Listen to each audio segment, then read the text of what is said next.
A warmer from the low. Welcome to lovely Las Vegas for Coast to Coast Hoops with myself, Greg Hoops Peterson, now part of the VSiN Family Podcast. We've got an excellent podcast for you. As typically, I announce in segment number 2 that we're going to be having a guest on and everything like that. Not today, and that's going to be most Saturdays moving forward. There will be a few stray Saturdays where I have a guest on, but that's it. We've got a very loaded board in terms of college basketball, over 70 games on the card, and typically when there's over 70 games, I just go without a guest because this will probably be a 3+ hour podcast, so we're just going to be keeping it very simple, very basic. I'm not going to be doing any sort of a recap of the Friday games just because it does take so long to be able to do these podcast previews that I do have to dive very much into what we've all got on the board for Saturday. So we're going to keep it simple and we're just going to get you guys picks and analysis on all these games for this college basketball Saturdays. We hit some bank shots and expect that moving forward. If there's anything big that happens on Friday, I will recap that on the podcast tomorrow. So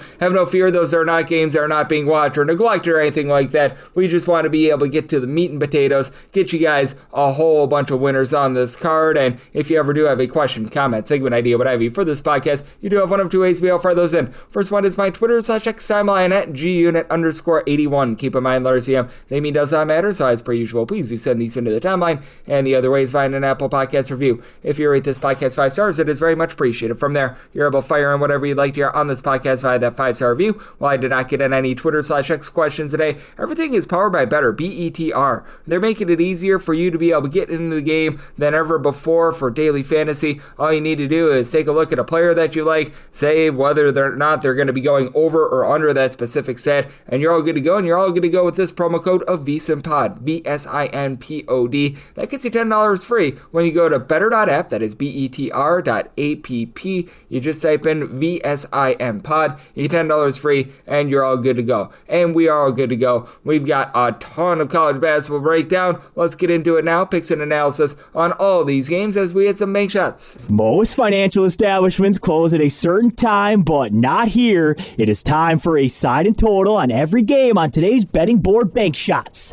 Now do note that as per usual, any changes that are made to these plays will be listed up on my Twitter/X feed at gunit_81, and we are going to be going in Las Vegas rotation order. This is where we go with the bigger games in terms of the large conferences first. I'll probably take a break after I do the normal Las Vegas betting board, and then we'll do the extra games in the final 2 segments, and the extra games, they involve teams in the smaller conferences, the MEAC, the SWAC, the America East, the Atlantic Sun, the Patriot League, the Northeast Conference, the Southland, the SWAC. I believe that I have gotten them all. If I didn't say Big South as well. But that said, how about if we do get things started? This is 6:01, 6:02 on the card. It is Clemson, and they're going to be on the road. They're going to be facing off against Georgetown, and the Hoyas find themselves as a 1.5 to a 2.5 point home underdog. Draw this game, you're going to be finding it at a 143.5. That's up by total 144.5. I do like the over for Clemson. They were outside the top 300 in terms of total possessions per game last season. They look to be a little bit better with their offense, albeit they have really faced outmatched competition. Morehead State, Gardner-Webb, and New Hampshire, and those are teams that have been pretty brutal on defense, sans Morehead State, but I do like what Ace Buckner has been able to bring to the table. He's a guy that stayed in the system, for lack of a better term, was unable to get out there on the floor last season, and this year he's been able to take off. He's been able to give the team 14 points per contest. For Clemson, they didn't necessarily add a ton of three-point shooting in the portal, and they did lose a lot of their guards from a year ago. They're holding opponents shooting 22.2% from three-point range, and that is certainly going to be going northward. I don't care how good your defense is, but that said, with this Clemson team, they're doing a nice job being able to grab second and third chances as you bring in someone like a Nick Davidson, who last season over at Nevada was able to give you 15 plus points, 7 plus rebounds per game. I absolutely love his game. And then Carter Welling, he was a rock solid down low over at Utah Valley along with UC Irvine over the last few seasons, and I do think that that's going to take it out of this Georgetown team a little bit, even though I actually think that Georgetown might have a little bit more talent on the roster. I did set Clemson as a 2.5 point favorite. I just favored Brad Brownell and his defense oriented style a little bit more, and for Georgetown, KJ Lewis, who comes on over from Arizona, he's been rock solid, 16.5 points per contest. Malik Mack, the Mack attack, is back from a season ago. He's been able to supply the team with about 14 plus points per contest in his 2 years on campus, mid-33 point shooter. I do think that there's upside down low with Vincent Iwuchukwu, a true 7-footer, began his career over at USC. Who knows where he'd be if he didn't have that heart issue a few seasons ago. And then Julius Hamafona, hopefully I said that correct, he's able to give you a little bit of size as well, but they've been playing a little bit of a thinner rotation. I know that Binghamton gave them a little bit of strife a few days ago, and you're wanting to see what you could get out of Caleb Williams as well, a guy that's been in the system over the last few seasons, part-time starter last year, 9.5 points, 4.5 rebounds per game, but even though it's a Clemson team that has a little bit new look in the backcourt, I do think that they're going to do a rock-solid job down low. I do think that this game comes down to late-game fouling. I do think that Clemson is going to be playing a little bit more up-tempo this season, and I do think that Georgetown, they themselves are going to be a relatively mid-tempo team. So, semi-total at a 144.5. I do like the over, and with Clemson, we'll lay up to a deuce with them. 6-3, 6-4 on the card. It is Ohio, and they're on the road. They're facing off against Louisville. Louisville, a 30 to a 30.5 point favorite. 174 to 175.5 is the total line. I saw Louisville as a 23.5 point favorite, so I'm going to be willing to take the points with Ohio. I recognize that Ohio certainly is a little bit outgunned here, but I do like the fact that they bring back Jackson Paveleski, their main guard from 8 seasons ago, who was able to give the team 4+ assists per contest, and I do think that Ohio was 349th in all of college basketball last year in terms of the 3-point shooting percentage. They're going to be able to do a little bit of a better job on defense because they have a guy in Javon Simmons who began his career over at Toledo. He's got good versatility, 12.5 points, 6.5 boards, shoots in the mid-30s from 3-point range. Do like what he's able to bring to the table. Recognize that Toledo wasn't a great defense themselves, but that versatility is big. Dior Connors, a 40% 3-point shooter for a very good defense over at Appalachian State. He helps them out, and now this team should be a little bit better down low. Last year, Ohio was well outside the top 275 in terms of offensive rebound percentage. Jalen Breath, he brings a breath of fresh air coming in from UNC Greensboro, where he was giving that team about 6 or 7 rebounds per game. Ohio should be able to do a solid job of taking care of the ball, and lost in the shuffle with all that Louisville has been doing on offense, because Louisville has scored 90+ points in all of their games this far this season. This has actually been a team that entered into Friday night 29th in the country in terms of points allowed on a per possession basis.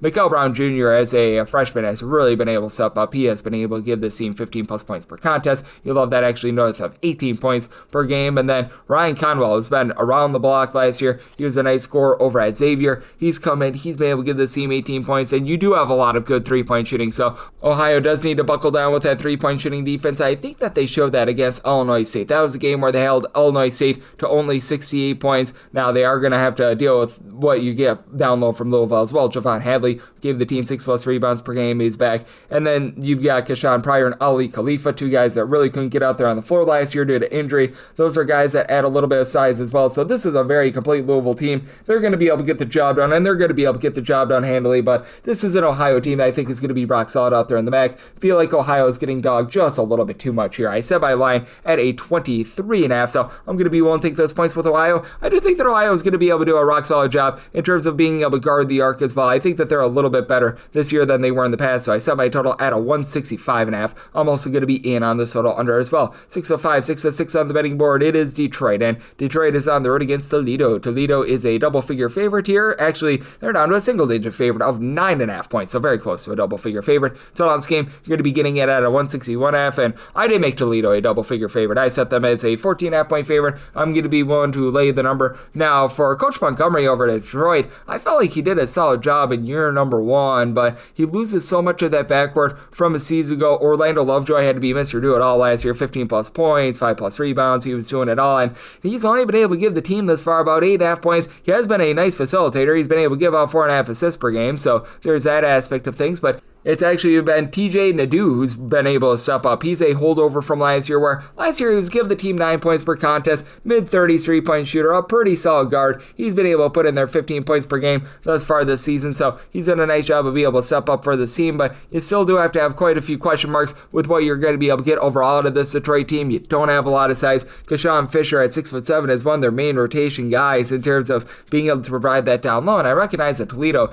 is never necessarily going to be a team that's going to be like super duper menacing on the glass or anything like that, but for Toledo, you know that you're going to have out there Sonny Wilson, who I think is the best player on the floor, 16 points per game, but that's pretty much where he was last season as well. They bring in Kyler Vanderjagt, who was shooting 40% from 3-point range last year over at Central Michigan. You've actually had Sean Craig, who was over at IU Indy last year, 6'7", a little bit of a combo player, do a great job down low. Last year, he was providing that team with about 7.5 rebounds, shot 37% from 3. He's shooting 80% from 3-point range at a small sample size this year. I don't think that that's going to be quite quite maintaining, but he does give this team a little bit of something down low. And then Austin Parks, who's staying 6'10", he began his career at Ohio State, couldn't get out there on the floor. He allows this team to be able to win the battle down low while still providing a relatively up-tempo style. He's used to running the floor. This is a Toledo team that they're always rough with regards to their defense. They're always outside the top 250 in terms of points allowed on a per possession basis, but the three-point shooting that was down a little bit last year, it appears to be back in full force. I just don't know if Detroit is going to be able to hold up their end of the bargain with regards to this total. You saw Detroit last year actually be a decent three-point shooting team, but they had a tough time taking care of the ball. They've got a lot of turnover in that backcourt, and currently they're shooting 25% from three-point range. I think that goes northward a little bit for Detroit, but have my question marks with them doing their part on this total, so that's why I did set my total 158.5, and I do think that Toledo is going to be able to dominate down low and dominate this game. I set them as a 14.5 point favorite.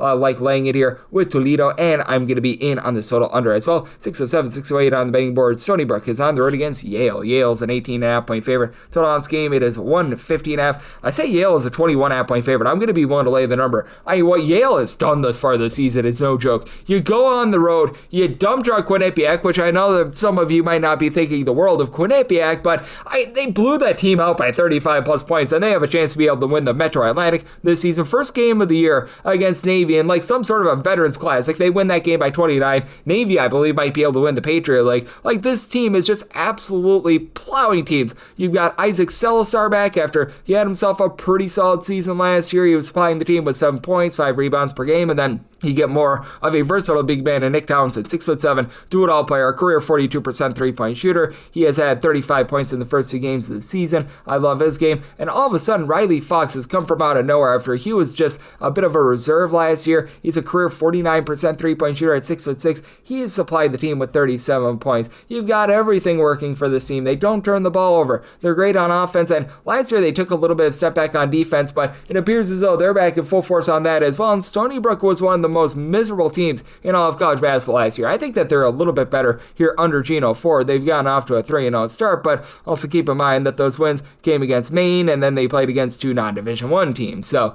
I'm going to take that with a little bit of a grain of salt. Now, bringing in Rob Brown, who is a nice scorer over at Nichols last year with 13 points per contest, that was a good coup for this team. That helps out the backcourt quite a bit. And Eric Pratt, who has been at UW-Milwaukee for quite a while, a career double-figure scorer over there. That does bring this team to a little bit more prominence, but you don't really have anyone to be able to match up with Townsend, Salazar, and company. You really don't have a lot of forward play. Oge Kojenets, he comes over from Wyoming. He had 7 feet tall, actually gives you a little bit of versatility, but I do think that this team is going to have a tough time down low, other than Richard Goods, which, that's a great name, by the way. He's been able to give you about 7 rebounds per game coming over from Hampton. You really don't have a lot of post play, and I do think that that's going to have this team a bit dominated. Now, do I think that Stony Brook is better than when they were outside the top 275 in terms of both points scored and points allowed on a per possession basis last year? Yeah, but I just think that this Yale team is that good. I did say Yale as a 21.5 point favorite. I'm going to be willing to lay the number. Stony Brook traditionally an outside the top 250 team in terms of total possessions per game, and I do think that the Yale defense has stepped up just a skoch from a season ago. So set my total 149.5 here at a 150.5. I'm going to be willing to take a shot on the unders. It's a 609, 610 on the betting board from the Xfinity Mobile Center. Penn State and LaSalle do battle. LaSalle is exploring a cover as a 7.5 to an 8.5 point underdog. Your total on this game is 145.5. I did set my total at 150. I like the over. I know that for LaSalle, they bring in Darius Nichols, whose teams have always been traditionally very slow. As a matter of fact, his team over at Bradford last year about 350th in the country in terms of total possessions per game. But that said, he's been playing a little bit faster here with this LaSalle program. He's got a lot of players that he added via the transfer portal. Now, some of them are guys that have been in the system before. Justin Archer, when he was playing over at Bradford prior to going on over to, I believe it was Georgia State last year. It was either Georgia State or Georgia Southern. He was averaging about 7.5 rebounds per game. You've got a guy, Josiah Harris, who he was with Radford last season, was giving that team 8.7 rebounds per contest. So you've got some nice rock solid players down low, but you've also got a Penn State team that under Mike Rhodes, they like to be playing up tempo, top 100 team in terms of total possessions per game, and I do think that they might be playing a little bit too fast for their own good because they lose 5 out of their top 6 scorers from the season ago. Really, the lone guy that you return is Freddie De Leon, who was averaging 8 points per contest last season, and he hasn't really stepped up in a big way for this team. I like the fact that Jaden Marshall comes on over for LaSalle as well. He was a part-time starter over over at both Omaha and Niagara. He has a little bit of three-point shooting, and Niagara last year was able to shoot about 37% from three-point range, and we saw Penn State have a little bit of strife against Navy. They really had some strife against Fairfield to begin the season, so I'm going to be willing to take a shot here on the points. It just doesn't appear to be the same backcourt without Ace Baldwin, because for Penn State under Mike Rhodes, they've always been a top 55 team in terms of turnovers forced on a per possession basis. That's one of the big things that they've always had going for them, and this season, you've got a bunch of new guys that really don't know the system. The freshmen have been able to step up in a big way. Caden Mingo along with Malai Tunka. These two guys are averaging a combined about 29.5 points, 7.5 assists per contest, but you also don't have that big man down low like you had with Jan and Conan Niederhauser, who was able to give you shot blocks. You're relying upon Ivan Jurcic, who comes over from Croatia. He's been giving the team less than 2 rebounds per game, and with Salle, I do think that they're going to be able to do a rock-solid job down low. I do think that Penn State is going to be barbecued a little bit, gambling for turnovers, and Penn State has actually been very efficient themselves on offense. They're only turning the ball over about 7.5 times per game, so even though Radford is going to look to slow things down, I think that it's going to be a little bit more of an efficient game than a lot of people are anticipating, and that leads me on the over, as I do think that this game is going to be close enough for late game following as well, so it is a total that I set at a 150. I like the over and the points here with LaSalle. 6-11, 6-12 on the betting board. You've got Kansas City, UMKC on the rig against Texas, and Texas is back to being a big giant favorite here, anywhere between 28.5 to 29.5 points. Totals between 154.5 to a 155.5, and I'm willing to lay with Texas. I'm willing to go up to 29 with them, so seeing that 28.5, that's pretty by my max lay, but I'm going to be willing to go in on them. This is a Texas unit that, once again, has a really good backcourt with Tremont Mark and Jordan Pope back from 8 seasons ago. Now with Texas, they had a little bit of question mark coming into the season in terms of that low post play, but I feel like it's really been shored up, even though the Cena Traore, who he was a double-double machine 2 seasons ago over at Long Beach State, was unable to get out there on the floor last season, actually followed Sean Miller on over from Xavier. He has been giving the team about 8 rebounds per game, so he's been able to do a nice job there. And then you've had some very unexpected production out of the Florida National transfer, Matos Vokatis, hopefully I said that correct, last year. I mean, at Florida National, he was a solid player, 10.5 points, 5.5 rebounds per game, but how about 48 points, and if math serves me correct, 25 rebounds in the first 3 games of the season here for Texas, so he stepped up in a big way. You've got a guy in Chandal Weaver, who's always been a pretty solid 3-point shooter. He's back in the fold for the team. Simeon Wilcher, he was pretty solid over at St. John's when he did get minutes. I know that he never quite fit that system, but I do think that he's got some upside as well. And for Kansas City, this team was last year outside the top 3 in terms of total possessions per game, while outside the top 250 in terms of points scored on a per possession basis, and I do think that they are a little bit of the victims of the teams that they have played against. Iona is a team that's looking to absolutely gun it, same with Southern Illinois. That's why their defensive metrics look a little bit worse than what they are, but this is clearly not a team that's going to really light you up from 3. They're only shooting 30% from 3-point range this season. You do bring back Kashim Grady along Jason Petty from season ago, and Petty, well, he had opponents Petty last year, 11 points, 4.5 rebounds per game, but not necessarily a 3-point shooting dynamo, shooting less than 26% from 3-point range, and I think that adding Jerome Palm was nice down low. He was always a good rebounder over at Valparaiso, couldn't really see consistent minutes, and Chris Dockery, he comes over after he was pretty much a rebounding, shall we say, specialist over at Weber State. He averaged more rebounds than he did points when he was over there, but couldn't see a lot of playing time. I do think that for Texas, the fact that they have figured it out down low and they've got so much leadership in the backcourt does lead them to be able to get the job done. And for this Texas team, I mean, even going to that game against Duke, I recognize that they did not win that game against Duke. They did not cover that game, but the defenses may have stepped up in a relatively good way. I don't think that Sean Miller is going to have quite the same high-octane offense this year that he did the last few seasons over at Xavier, but I do think that he has a team that's actually going to be a little bit better on the defensive side of things. This is a Texas team that's right now checking in the top 45 in terms of points allowed on a per possession basis, so I'm in on the under. I set my total at 145.5 and one to lay up to 29 here with Texas. 6-13, 6-14 on the card. Kent State and Cleveland State do battle. Neutral court game at Greenbrier Colonial Hall, and for Cleveland State, they are 9.5 to 10-point underdogs. It's a last game between 165 and 165.5, and it does appear as though Cleveland State is going to be looking to run under Rob Summers, but that said, they're facing off against a Kent State team that always has been a little bit more defense-oriented. I know that they have played some harebrained and some crazy games this far, but I do think that things are going to be cooling off a little bit with regards to their scoring, so I'm going to be willing to take a shot on the under here. I did set my total at a 156 for Cleveland State. They very nearly lost to a non-D1 team. They won a 1-point game against a non-D1 team. Now, they held in there against Loyola Chicago, but right now I'm just thinking that Loyola Chicago might be a sorry team, and then they get completely dump trucked by Northwestern. Northwestern in that game just simply could not miss. I do think that there's quite a bit of upside with bringing in Josiah Harris. Harris is a guy that's been around the block quite a bit, began his career career over at Akron and West Virginia. And in the small sample size that he played at Akron, got injured after 6 games. He was a starter that was averaging 8.5 points, 5.5 boards, always been a career mid-30s point shooter. So I do think that he's going to be able to help this team out quite a bit. And then additionally with this Cleveland State team, I think the big key is just being able to find a little bit more of that main facilitator, because they bring in Faustin Wonders, who's been always a nice off-the-ball scorer over at UW Green Bay. Kamari Jones, what are you going to be able to get out of him? After he began his career over at Western Carolina, he was playing a little bit and then on D1 ranks as well. And they did bring in quite a few guys that were junior college / Division II transfers, like a Trey Beard, who I think is going to have the ball in his hands quite a bit. Ice Emery is another one of those guys as well. But I do think that for Kent State, they're going to see some coolage from the fact that they're currently shooting over 43% from 3. Last year, they were 311th at all of college basketball in terms of 3-point shooting percentage, and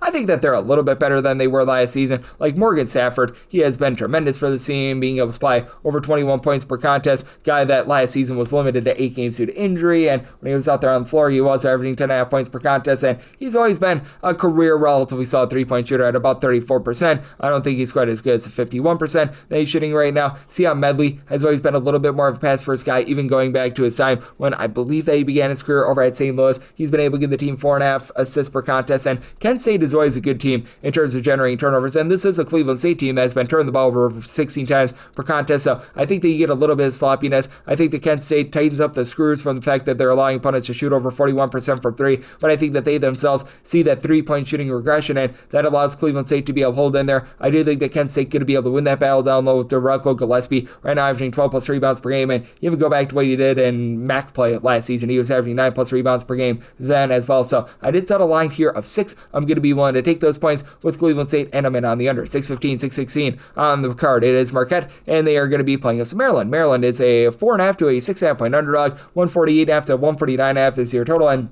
I made Maryland an underdog of 4 points, so I'm going to be willing to take those points. Now with Marquette, I think that it's both a blessing and a curse what they're doing, not hitting the transfer portal at all, because the good news is you've got really good chemistry. The bad news is I think that you could tell that the talent level is a little bit down with this team. Chase Ross has had to become that go-to guy. After that was Cam Jones this season ago, and Ross has been great. He's been able to give the team 18 points, 4 boards, 4 assists, mid-33 point shooter, but I mean, they're really having to try to develop these guys in the system. Royce Parham is starting to come along for the ride for 9.5 points per game, but Ross is right now the only guy on the roster that's averaging double figures, so you're going to need more out of guys like Trey Norman, Demarius Owens, these guys that just quite frankly have not developed after they were top 200 recruits, and that's a big concern that you do have with a team like a Marquette. That, I mean, it's great that they have this system, but I mean, the one time they went into the transfer portal, you got a guy by the name of Tyler Kolek who was pretty rock solid, so I don't understand why they're not doing that. And for Maryland, this is very much a new look team, and but without Solomon Washington, because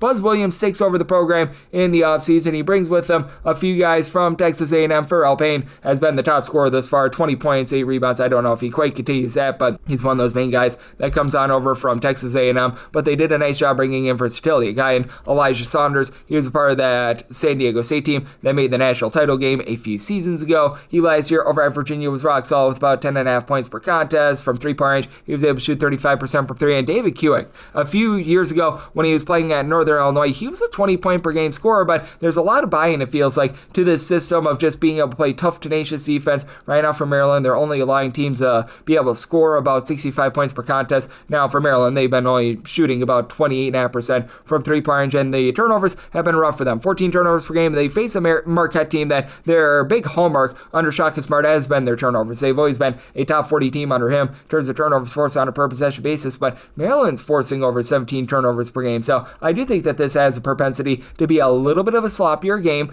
Now, typically Buzz Williams teams play a little bit more slowly, but I do think that Marquette is going to be looking to push tempo a little bit more. I know that Shaka Smart was talking about that in the offseason, and we saw them give up a 100 spot to Indiana. I don't think that they're giving up 100 spots here moving forward, but for Marquette, in terms of total possessions per game, they're hovering right around about 101st, and for Maryland, about 231st. That's a little bit faster than what you typically expect from a Buzz Williams coach team. I think that this game is going going to be close enough for some late game fouling. You just take a look at the pieces that were brought in by Maryland as well with Keewan and company. It feels like they've got a better scoring team than what Buzz Williams typically had over at Texas A&M. So I do think that you get a little bit more of an up and down game. I set my total here at a 152. I'm going to be willing to take a shot on the over end with Maryland. Set them as a 4-point dog, so I'm going to be willing to take those points. 6-17, 6-18 on the card. Denver is going to be playing us UT San Antonio. Meet the Roadrunners find themselves as a 3.5-point underdog. They open up as a favorite, and now they're down to being a 3.5-point underdog. Total on this game is 149.5. I do agree with the move initially. Now I think we've went a little bit too far, though. I set my line at 2.5, so at a 3+, I'm going to be willing to take a shot on UT San Antonio. I've always had a lot of respect for Austin Clonch as a coach. I still go back to the time that he was coaching over at Nichols, and when he was over at Nichols, that was a team that was very good in terms of being able to generate turnovers, and I don't know if UTSA is going to quite be that this season, but they have a lot of pieces I like. Dorian Hayes, as a freshman, has been able to come in. He's been able to give the team about 9 points per contest. Austin Nunez, he was a former top 1 recruit of Arizona State. He's got a lot of upside in his game after he just dealt with injuries and, frankly, was unable to get out there on the floor the last year or two as well. And then you've got a guy, Pierce Spencer, who, going all the way back to Clonch's time over at Nichols, he was a rock-solid player over there. In his final 2 years over at Nichols, he was averaging 1.6 steals per contest. He actually spent a little bit of time away from the non-D1 ranks. He's dealt with a lot of injury, what have you, so getting him into the system, that helps out with Clonch as well. And then for Denver, I love the fact that they went the non-Division I route, as we have seen these guys come from the D2 ranks, bring over some guys with them, and they have been rock solid. Tim Burchstatter has done a great job. His team held in there against Washington. They get a nice win on the road, as well as they were able to knock off in that game, if I'm not mistaken, Montana State, 75-73. And a big reason why is that they bring in Jeremiah Burke, who was over at North Dakota State last season, and I mean, he was a nice ancillary, little bit of a piece, shot 40% from 3, only about 3.5 points, 2 rebounds per game as a 6'7" combo player, but he fits in so well with these guys that have made the leap on up to the D1 ranks. Logan Kinsey, he's a guy that came on over from MSU Moorhead, a guy from the great state of Minnesota. He made the move, and you've got Sean Wasaki, who has been able to help out with that as well. Wasaki hasn't given you as much scoring, but has been able to do a good job in terms of being able to play some tough, tenacious defense for a Denver team that last year, and just really under the previous coaching regime, they played no defense whatsoever. Now you've got this team going up in your grill a little bit. Now with Denver, the issue that you do have is the turnovers. You can tell that this is a team that is trying to implement a lot of different things under Burchstatter. You've got a lot of moving pieces with Julius Rollins coming on over from Western Illinois, and that has led to them turning the ball over 15 times per game. So I do think that that's going to keep UTSA lively in this game. This is a game obviously being played at elevation, so I do think that that's going to be hurting the cause of UTSA just a little bit as well, but I now being able to get a 3+, I'm going to be willing to take those points.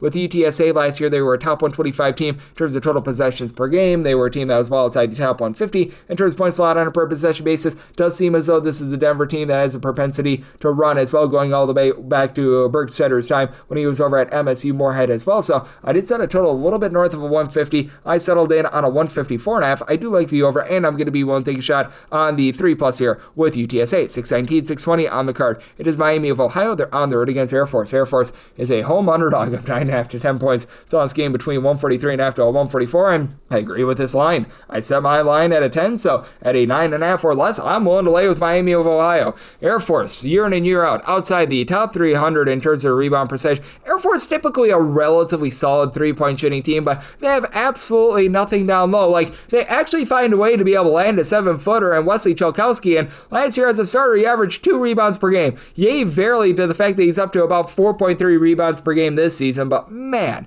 it is rough. They've been relying upon a freshman in Cam Sanders, who's been able to give you 14+ points per contest to be able to elevate this offense. And Air Force, once again, shooting about 34.5% from three-point range. That's not bad, but they don't force the issue on defense. And they have turned the ball over in their first 3 games 19.3 times per game. Typically, they're a little bit more buttoned up with that regard. They gave a little bit of chase to Long Island a few nights ago, but I mean, this is a team that has scored 63 points or fewer in 2 out of their first 3 games of the season, and I mean, that was against Belmont and Austin Peay. Now, Austin Peay is a little bit more of a defense-oriented team, but you need to score more than 54 points on your home floor against Austin Peay. Let's call it what it is. And you go up against a Miami of Ohio team that this is a team that really cooks from three-point range, and you go back to Air Force, and last year they were not very good at being able to guard the three-point line. They were outside the top 320 in terms of opponents' 3-point shooting percentage. So Miami of Ohio, even though they do have to go up here to elevation, it just hasn't made too much of a difference for Air Force. And I do think that this Miami of Ohio team that brings back two of their top 4 scorers from the season ago, Peter Suter,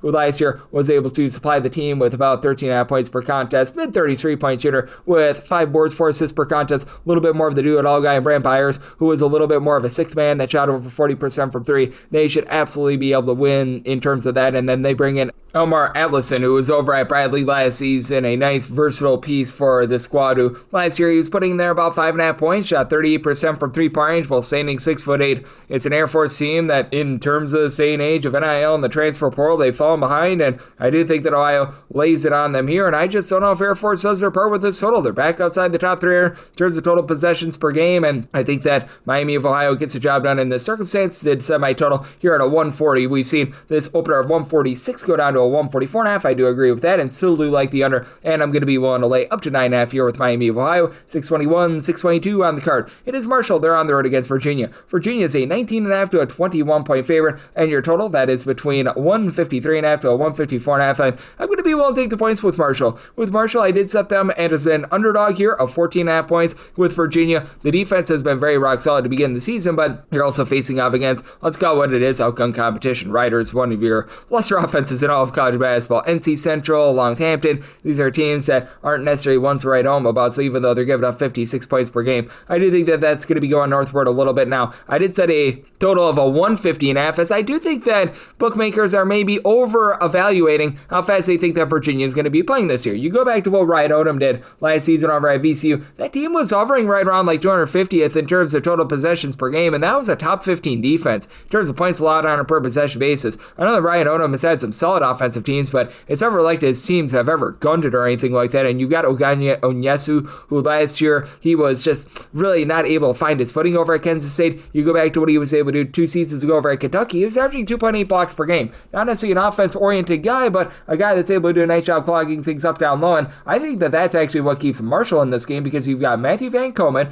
who last year he was over at Elon. He was averaging more rebounds than points. He was averaging 6 points, 7.8 rebounds, 2.3 blocks per contest, and you do have a Marshall team right now that's over for 40% with regards to their 3-point shooting percentage. I do think that that's going to be going downward, but I do think that also bringing in Jalen Spear from Florida A&M was a great move for this team. He's in season number 2 with the team. Season number 1, he had a little bit of a rough go of it in non-conference play, really found his footing in conference play when he was giving that team double figures, and he has really been able to build off of that thus far this season, as right now he's been able to supply this team with 7.3 assists per contest, 12 points per game. Now, the turnovers, they do need to go downward, and you've had Noah Achuldi, who he's come in from the non-D1 ranks, and he's been averaging over 4 turnovers per game, but this is also a Virginia team that I think it's going to be interesting the way that they flow their defense, because Ryan Odom's team over at VCU last year, very good at generating turnovers. This team, not so much. Virginia's actually been based a little bit more around their international man of mystery. Theus de Ritter has come in. He's been able to give the team 6 boards, 15 points per contest as their top scorer, and then you've been able to get some really good contributions out of Jonah Gradulu as well. True 7-footer comes over from Germany. Not give you a ton of scoring, but again, 7.5 rebounds per game. So as a result, do think that this is going to be a little bit of a lower scoring game, but even though Marshall has had their turnover concerns, Virginia not really pressing the issue in terms of generating turnovers, I think keeps them lively in this game. I set my line at 14.5, taking the points with the Thundering Herd, and I'm going to be in on the under. 623, 624 on the card. SMU is playing host to Butler, and Butler is an underdog of 6.5 points. Total on this game between 167.5 to a 169.5, and I'm going to be one to take SMU in this ordeal. I did set them as a 7-point favorite, so I don't want to be going much past the 6.5, but with SMU, I'm a big believer in the fact that they do bring back so much experience in that backcourt. You bring back Kevin Miller. Again, I always refuse to call him Boopy Miller because I think that's just ridiculous. Someone is named Boopy, but that said, Kevin Miller has been very rock solid for this team. I like his overall game. 20.5 points, 4 boards, 5.5 assists per contest thus far this season after last year. 15-plus point per game guy, and the way that you know he really impacts offense, just look at what's happened with Wake Forest ever since he left that program. So that's big. You bring in a guy that I really like in Corey Washington, has always had good versatility going back to his time over at St. Peter's, over at Wichita State as well. Last year over at Wichita State, mid-33 point shooter, 14 points, 7.5 rebounds per game. So he does a nice job fitting the system. Jerron Pierre was one of the top scorers in all of college basketball over at Jacksonville State last season as well. So you've got a bunch of really nice rock solid pieces, and I think that the battle down low is going to be interesting because you've got Samat Yedoglu, who he's back from a season ago after he was over at Turkey to begin his just career in general. I think that he played a little bit of professional basketball over there, and I think that he's going to do a good job down low against both Yohan Traore, who he comes over after he actually spent a little bit of time at SMU, and additionally, they bring in a guy that I really like, Michael Jai, who he just really couldn't be able to find his main role over at Gonzaga last year. 2 years ago at Pepperdine was shooting well over 40% from three-point range. He was absolutely tremendous for that program, so he's back at full force, given the team 15 points, and he's been able to supply over 12 rebounds per game. I don't think that that's necessarily going to be a mainstay, but the big key for this Butler team is that their numbers on offense are very much warped by the fact that they played that game against IU Indianapolis, and Butler has been good at being able to guard the three-point arc thus far. They're allowing opponents to shoot only about 28.5% from three-point range, but I do have a fear that right now they are one of the best teams in terms of rebound percentage in all of college basketball. Mainly, again, that goes back to that IU Indy game. IU Indy, because of their style, they really don't do a great job on the glass, so that's warping their numbers, and they get owned a little bit more on the post. You've got Finley Bizjack back from a season ago. He's been shooting over 40% for Butler, and I think that he's going to be a solid piece. But that said, with this Butler team, they were last year a relatively mid-tempo team under the tutelage of one Mr. Thad Matta, and I do think that SMU, even though they're going to be looking to push the tempo under Andy Enfield, looks like they're going to be a top 50 team in terms of total possessions per game. I do think that they're going to hold up defensively, as they've done a better job generating darn near 14 turnovers per game this season. So it is a circumstance where I did set a total of 159. I'm going to be in on the under, and I'm willing to lay up to 6.5 with SMU. 625, 626 on the card. Princeton is on the road against Kansas, and Kansas is a very sizable favorite here. You're going to be laying with Kansas in that neighborhood of 23.5 to 24 points. Tallest game between 148 to 148.5, and I did set Kansas as a favorite of 29.5 points. I'm going to be willing to lay it. This is just not the same Princeton team that we've seen in the past, as Princeton, they lose their top three scorers from a season ago, so that means that Dalen Davis needs to really step up. After he was solid for the team last year, he was playing about 8.5 points per game, but I mean, he, CJ Happy, Jackson Hickey, these are not necessarily primary scorers aside from Davis, and you really haven't been able to find that guy to take hold of the offense, be that main facilitator after they lose Xavion Lee, who was Mr. Do-It-All for them last season. They're going to need to get a little bit more down low out of Malik Abdul-Ali, who, hopefully I said that name correct. He was a pretty highly touted recruit. Last year was a guy that primarily was coming in off the bench, but as we know with Princeton, they don't do a great job of grabbing second and third chances, and this is a team that's highly reliant upon the three-point shot. Last year, they had the third highest percentage of points that came from three. They scored over 42.5% of their points from made threes, and right now Kansas is allowing teams to shoot 23.6% from three-point range. Now, do I think that that number is going to be going northward? Yes, but keep in mind, they also had a game against North Carolina. This wasn't just against total cream puffs. You've got Flory Badunga, who down low has been able to give you over a block per contest. He's been rock solid. The freshmen have looked amazing for this team. Cole Rosario has been able to give you like 10 points per contest. Darren Peterson, great name. He's supplying the team with over 21 points per contest. I recognize that he had a little bit of an absence in their game that they played against Texas A&M Corpus Christi, so you do want to be checking in on his status, but even if you don't have him out there on the floor, you've been able to get double figures as well out of Bryce Tiller. And for Darren Peterson, it sounds like it was a little bit more precautionary. The fact that he missed that game against Texas A&M Corpus Christi, it doesn't seem like this is anything that is going to be like lingering or anything like that, and even though he's expected to be out of the fold for this game, the long-term prognosis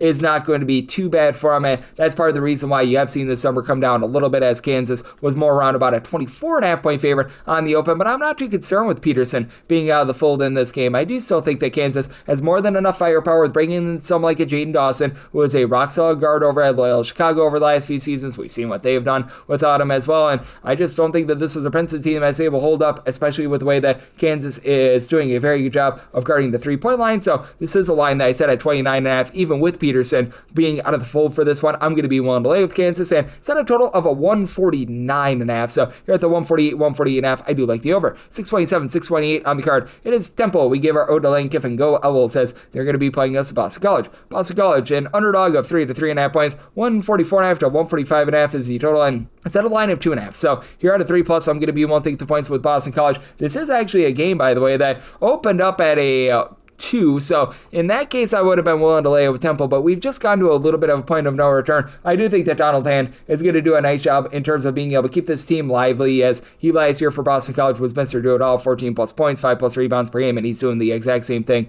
this season. And we've seen a little bit of a forte with this team. Chase Forte, he comes over from South Dakota, where last year he was giving that team 18 points per game, throwing in there 2 steals per contest, a little bit of facilitation, and that's much needed because Boston College is going to get plowed in a lot of games down low now. Broden Koepke, he comes over after he was part-time starter over at Butler last season. He's been able to give the team about 5.5 rebounds per game, and even though this is a Boston College team that I think overall is relatively weak on the post, it's not like this Temple team is very good down low either. I mean, you've got Gavin Griffiths, he's 6'8", he comes over from Rutgers in Nebraska, a former top 75 recruit that just has never really lived up to its billing, so I mean, you've got a lot of concerns there. And then additionally, you've been able to have AJ Smith come on in after he was around the block over at the Citadel, College of Charleston. He's always been a guy that's been able to give you good scoring over at the Citadel. He had 16 points per game in his final season there, but has also been a career less than 30% three-point shooter, and that just really doesn't fit the Adam Fisher system, which I have a lot of question marks right now with the Adam Fisher system. It hasn't worked out the first 2 years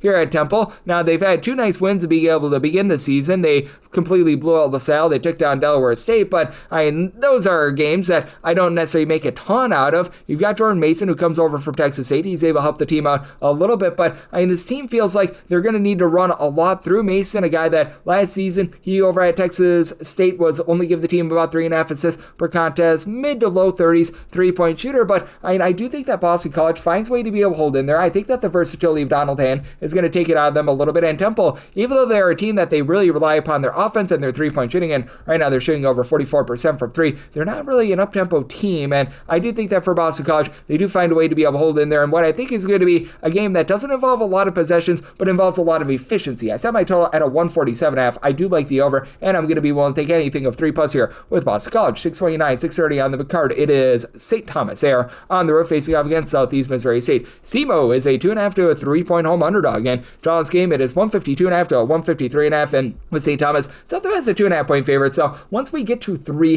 that does become my buy point here on Southeast Missouri State. Southeast Missouri State took it on the chin night number 1 against a St. Louis team that looks very much revamped, but Southeast Missouri State is a program that under the tutelage of Brad Korn, I really think has taken some strides forward. Now, they do lose in the offseason some of their key pieces from a season ago. Teddy Washington was rock solid for them. Rob Martin, he was a really good scorer, but Braxton Stecker has been in the program for quite a bit. If I'm not mistaken, he was part of that team that made the NCAA tournament a few seasons ago, and after giving the team 9 points on 41% three-point shooting last year, he's become an even bigger part of the offense this season. He's now generating 2 steals per game. He's been able to give the team 16 points per contest. Now, what is really hurting the bunch in Southeast Missouri State, they really don't have a lot of size. They do have a big man in David Idada, who comes on over from the Netherlands, but I mean, he's been in the program for a few years, has never really been able to just develop in general as a big man. He's pretty much the lone guy that stands above 6'7", that's seeing meaningful minutes for the team right now. But with St. Thomas, this is always a team that plays a lot of positionless basketball as well. St. Thomas year in and year out, their main kryptonite is the fact that they're outside the top 300 with regards to rebound percentage, and they're probably going to be that once again this year. Carter Zerke, hopefully I said that correct. I think that the B is silent on his name.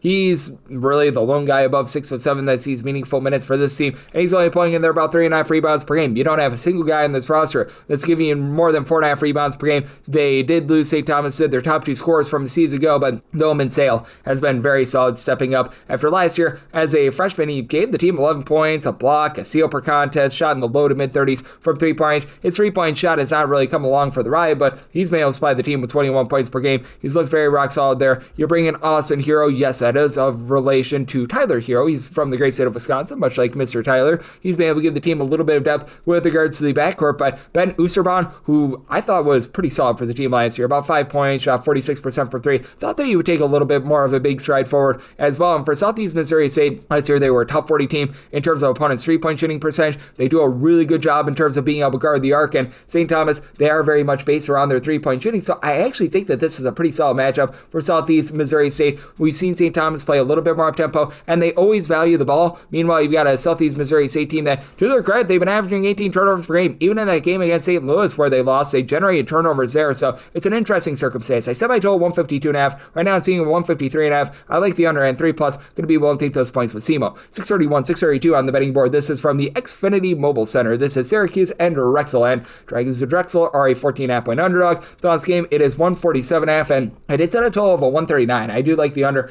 I think that Drexel is going to be getting right back to their roots, as the roots for Drexel, very, very slow team that they don't necessarily do a lot in terms of the offense, but they pound the boards and they look to make things a rock fight. I think they're going to have some success here, so I did set them as an 11-point underdog. I'm going to be willing to take the points and recognize that Drexel loses so much from a season ago, including that top rebounder of a Cole Hargrave. You lose the likes of a Kobe McGee, Yami Butler, guys like this. They pretty much lose 5 out of their top 6 scorers from a season ago. That said, Zach Spiker is just a guy that I believe in as a coach, as even the 2 losses that they took, they were very competitive against Colgate. Against St. Joe's, they do lose that game by 11 points, but they were there the entire way. Late game fouling made that look a little bit more, shall we say, large of a loss than what it was. And you bring back Shane Blakeney. He's the main holdover from a season ago where last year 7.5 points off the bench. He was able to shoot 34% from 3, 3.5 rebounds per game. He's a 6'5", 6'6", do-it-all sort of player. But you bring in a man from the country of France, and Martin de Laporte, who's been able to give you about 6 rebounds per game. Yeah, you can tell I'm guessing on a lot of these international names. Man,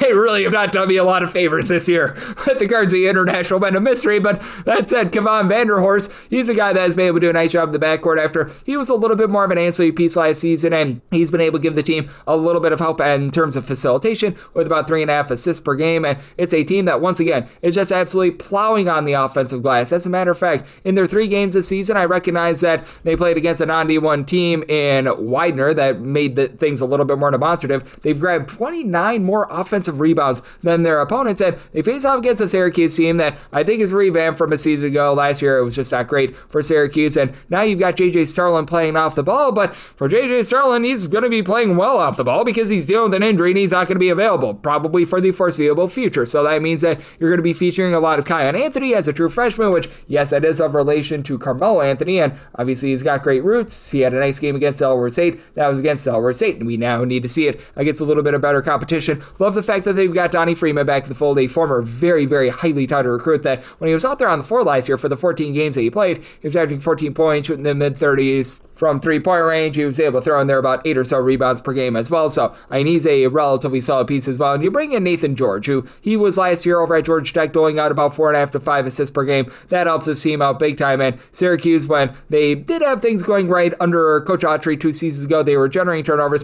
37 turnovers generated here in the first 2 games of the season. But again, that was against Delaware State. That was against Binghamton. They held both of those teams to fewer than 50 points. I do think that Syracuse, especially with Starlin being out of the fold, they're going to be looking to take on a little bit more of a defensive identity, and I think that Drexel is going to as well, and I think that Drexel going to do a nice job down low. That'll keep them lively in this game. So I did set my line at 11. I'm going to take the points with the Dragons, and I'm in on the underside by total 139. 633, 634 on the card. It is Montana State on the road against Boise State. Boise State, a 16 to a 17.5 point favorite. 150.5 is the total, and for Boise State, I set them as a 15.5 point favorite. I do like the points with Montana State. Now for Montana State, rough loss against Denver a few days ago, but I believe that Denver team is very much improved, and we've seen Montana State go on the road against a power conference team and hang in there. They very nearly knocked off Colorado to begin the season. They played very tough against Stanford a few nights ago as well, so I actually attribute their loss to Denver actually just being a good team rather than this Montana State team having some concerns. As for Montana State, they do bring back a pair of guys from the backcourt from a season ago. Patrick McMahon was a nice 9-point per game scorer. Jed Miller didn't get out there on the floor too much in terms of scoring, but he was able to give the team like 2.2 assists per game off the bench. He's a guy that's doing a good job of helping flow this offense. It's not a team that's necessarily going to be very imposing down low. They do bring in Chris Hodges, who he was over at Wisconsin to begin his life, and for him at Wisconsin, he just could not find any minutes whatsoever. He's coming at 6'9". He's been able to give the team a little bit of versatility with about 7 points per contest, so I do like what I'm seeing there. And for Boise State, they lost to a team that is based in a strip mall. That is not necessarily great, to say the least. Now, they've also knocked off Utah Valley by double figures. They have restored order ever since that loss to Hawaii Pacific. They're coming off of a nice win over UT Rio Grande Valley. I just feel like they're having a tough time finding that main role for Dylan Andrews and how they necessarily want to be able to utilize him, because he was over at UCLA to begin his career in You go back 2 seasons ago, he was a nice go-to scorer for UCLA with about 13 points, 3.5 assists per contest. Last year he was a starter, but took on a little bit less of a scoring role, and now they need him to be able to kick it up a little bit more because this is a little bit of an inexperienced team with losing Tyson Dagenhart and so many guys from a season ago. You bring back Andrew Meadow, who he's a nice 6'7" combo player that last year shot 35% from 3, 12.5 points per game, and the real identity for Boise State is not necessarily high-octane offense or anything like that. It's defense and pounding the boards. Last year, they were number 1 in terms of defensive rebound percentage. Fewer than 20.5% of opponents' missed shots resulted in an offensive rebound. You bring in Drew Fielder, who saw some starts over at Georgetown. Nice rebounder at 6'9", 6'10". Javon Buchanan is a guy that's back from a season ago. He gave the team 9.5 points, 4 boards. Okay, 3-point shooter at 32%, but I think that Boise State was trying to take on a little bit too much of an offensive identity. They're an improved 3-point shooting team from a season ago, but where the team really is able to make their hay is down low, and they should be able to do that against Montana State, but I do think that Montana State, with their backcourt, I think that they're going to be able to hold in there. This is a Montana State unit that has done a nice job in terms of generating darn near 14 turnovers per game, and for a Boise State team that's done a little bit of transition in the backcourt, I think that that's enough to be able to keep them lively. Oh, by the way, for Montana State, they're running you off the 3-point line. Opponents are attempting 13.5 threes per game. That is the fewest in all of college basketball. So set my line at 15.5. I'm willing to take 16 plus here with Montana State, and did set a total of a 145.5. I'm also in on this 150.5 under. 635, 636 on the card. UC San Diego is going to be playing against Idaho, and Idaho is hoping to vandalize Bankrolls as a 7.5 point underdog. Your total on this game right now fighting that at a 151, and I did set my total 145.5. I do like the under for UC San Diego, even though you do have the coaching change in the offseason. It does feel like a lot of that Eric Olin sort of style and a lot of that system for UC San Diego is going to be staying true because they stayed in-house to hire on Clint Allard, and they're coming off of a nice road win against Fresno State a few nights ago. Recognizing Fresno State is not necessarily the Mona Lisa Vitos of college basketball, but you know what, you're going to certainly take that win, and they did retain a piece or two from a season ago. They brought in some nice pieces that also fit the system, like a Paul Denjit, who he comes on over from Portland, where last season at 6'11", he was shooting in the 38% 3-point shooting tile, 7.5 points, 4 rebounds per game. He fits the system so well. And then you're bringing Alex Shulkin from Lafayette, where he was shooting darn near 44% from 3-point range a season ago. But the guy that has really been able to step up for them is Leo Beath, who he began his career over at Florida Atlantic, just couldn't see any minutes for them. He's a guy that's just dealt with injury all throughout his career. He had to redshirt a few years ago because he was just dealing with ailments, and he's been able to step in. He's been able to get the team 17 points per contest, a kid that's originally from Malibu, California. So he's really been able to do a nice job in terms of elevating this team. Heck, they've been without Ty Dunn, who was expected to be their main facilitator. They have yet to get him out there on the floor, and they've still been able to thrive. And on the other end, you do have an Idaho team that they bring back quite a few minutes from a season ago, but Idaho has always been a team that has been rough with regards to their defense. Last year, outside the top 300 in terms of points allowed on a per possession basis, that should be a little bit more rock solid with Brody Woodbury coming over from Southeast Louisiana. When he was over there, he would always give the team 5+ rebounds per game, and he's a pretty rock-solid load of a man down low. You bring back Colton Mitchell from last season, and Mitchell for Idaho last year, about 11 points per contest, 34% 3-point shooter. Idaho has always been able to do a good job in terms of not turning the ball over with regards to their offense. They're not necessarily some sort of a prolific 3-point shooting team. I also believe that they need to get Isaiah Brickner, who is a nice player over at Marist 2 seasons ago, only was able to average about 5 points per contest last season. Over at Idaho, just going a little bit more as well. He has never been able to find that footing. And then you've got Jack Payne, the Payne train last season for the team, about 10.5 points, shot 36% from 3-point range. But Idaho gives up a lot of looks from 3. UC San Diego, they always find a way to be able to win the turnover battle. A top 20 team in terms of fewest turnovers per possession on offense. A team that also ranks in the top 10 in terms of turnovers forced on a per possession basis. And Idaho thus far this season, they're turned the ball over 43 times in their first 3 games of the season. That's not great, and I do think that UC San Diego exploits that. I did set my line at 11.5. I'm going to be willing to lay it with UC San Diego, and I'm going to be in on this total under as well. Set my total at a 145.5. 637, 638 on the card. It is UTEP, and they are on the road against Utah State. Utah State is a favorite of 16.5 to 17.5 points. So on this game is 152.5, and I made Utah State a 17-point favorite. Personally, I would rather take 17.5 with UTEP rather than lay 16.5 with Utah State. This actually opened up at 18.5, mainly because the UTEP style is just one that is very hard to prepare for under Joe Golding. They year in and year out find themselves in the top 25 in terms of turnovers forced on a per possession basis because they just try to be able to generate turnovers, and they've done that thus far this season. First 3 games of the season, they have generated 61 turnovers. Now, I recognize that 2 of those games were against non-D1 teams. The lone game that they played against a D1 team in Loyola Marymount was a slog. They lost that game 71-58, but even in that game against Loyola Marymount, they still did a relatively solid job of forcing them into 14 turnovers. And you've got a new-look team. They pretty much lose 4 of their top 5 scores from a season ago, but I thought that Jamal West was a really good pickup, coming over from Nichols, where he gave that team a block and a half, just under a steal per contest, 12.5 points per game. Not necessarily a guy that's going to light you up from 3, but UTEP has always had a little bit of a kryptonite in terms of not being able to hit the boards at 6'6". He, along with Elijah Jones, who's staying 6'8", he returns from a season ago. These two guys should be able to help out on that front a little bit more. And then Caleb Blackwell comes up from the non-D1 ranks, actually began his career over at Alabama A&M, where he saw some minutes. He should be able to help out a little bit as well. It's a UTEP team that might not be as prolific in terms of generating turnovers as they have been in the past. Right now, the north of 20 turnovers per game. That's much due to the fact that they played against 2 non-Division I teams, but I do think that UTEP does a solid job of being able to find a way to be able to hold in there against a Utah State team. Then with Utah State, they do return quite a bit from a season ago. Carson Templin, he should be able to win that battle down low. He was able to give that team 5+ rebounds per game a season ago. And you've got one of the more versatile and underrated guards in all of college basketball, Mason Fosloff. Fosloff last season, he supplied that team with 12.5 points, 4.5 boards. He was shooting about 39% from three-point. And last year, he was getting over 2 steals per game himself. This is a Utah State team that was a little bit hit or miss on defense. MJ Collins coming on over from Vanderbilt, where he was a solid scorer for them. He's been able to give this team 17+ points per contest. That helps out. And Kobe King, double-figure score from Tulane, and spent a little bit of time, if I'm not mistaken, over at Butler as well. He should be able to elevate this offense, but when it's all said and done, I do think that UTEP does just enough to be able to generate enough turnovers. I know that this game is going to be at elevation, so they might get a little bit winded towards the end of the game, but I'm going to be willing to take anything north of 17 here with a UTEP team that plays a very unique and just strange style, and I'm going to be willing to take a shot on the under as well. I did set my total at a 149. 639, 640 on the card. Youngstown St is on the road against St. Bonaventure. The Bonnies are a 9.5 point favorite. Total, you're finding it at a 143.5, and did set a total of 144.5. I do like the over for Youngstown St. I don't think that they're going to be quite the defense that they were a season ago. Gabe Dines was one of the best shot blockers in all of college basketball last season. That's a pretty big loss for this team, but still, this is a team that under Ethan Faulkner last year, they were a top 80 team in terms of points allowed on a per possession basis, and they look a little bit elevated on offense this year. Chris Carroll is the main guy that is back from season ago. Last year, 9 points on 36% three-point shooting, relatively versatile guy at 6'6", and Jason Nelson has never been a tremendous scorer, but he has seen some good minutes over at Richmond, VCU. He's back in this backcourt as well. He's able to give you a little bit of facilitation, just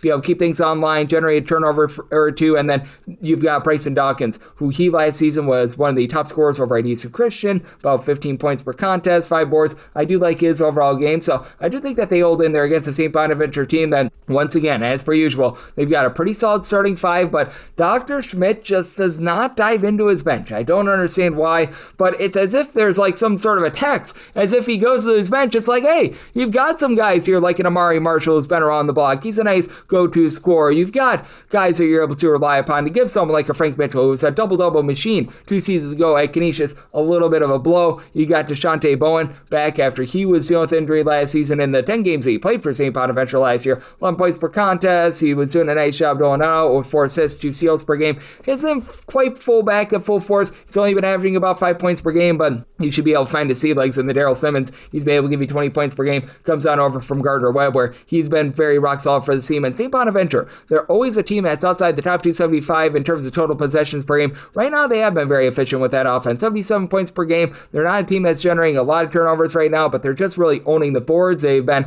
a top 50 team thus far with regards to rebound percentage, but Youngstown State, even though they do lose all that size with having the big man and Gabe Dines leave in the offseason, I do think that they're going to do just enough on the glass as they have been able to get a little bit out of a guy in Rich Rolfe, who is 6'7", a little bit of a combo player. He's been able to give the team 5 rebounds per game after he began his career at Charlotte and saw some meaningful minutes last season as a part-time starter. And I do think that Youngstown State, they find a way to hold in there against a St. Bonaventure team that's been quite a bit more efficient on offense. I set my total 144.5, like the over and the points here with Youngstown State. 641, 642 on the card. Pacific, they are on the road. They're going to be facing off against Cal State Fullerton, and Fullerton is a 6.5 to a 7.5 point home underdog. Total on this game between 156.5 to a 157. Semi-line at 5.5. I'm going to be willing to take 6+ with Fullerton. Fullerton was one of the most sorry teams in all of college basketball last season, and the reason why they were so sorry, they had no main point guard whatsoever, and when you have no point guard, you have absolutely no hope whatsoever, and they appear to be much better on that front this season. They have found a guy that is able to do a nice job in terms of being able to dish it out, just give you a little bit of this and that from a season ago as they bring in Bailey Nunn,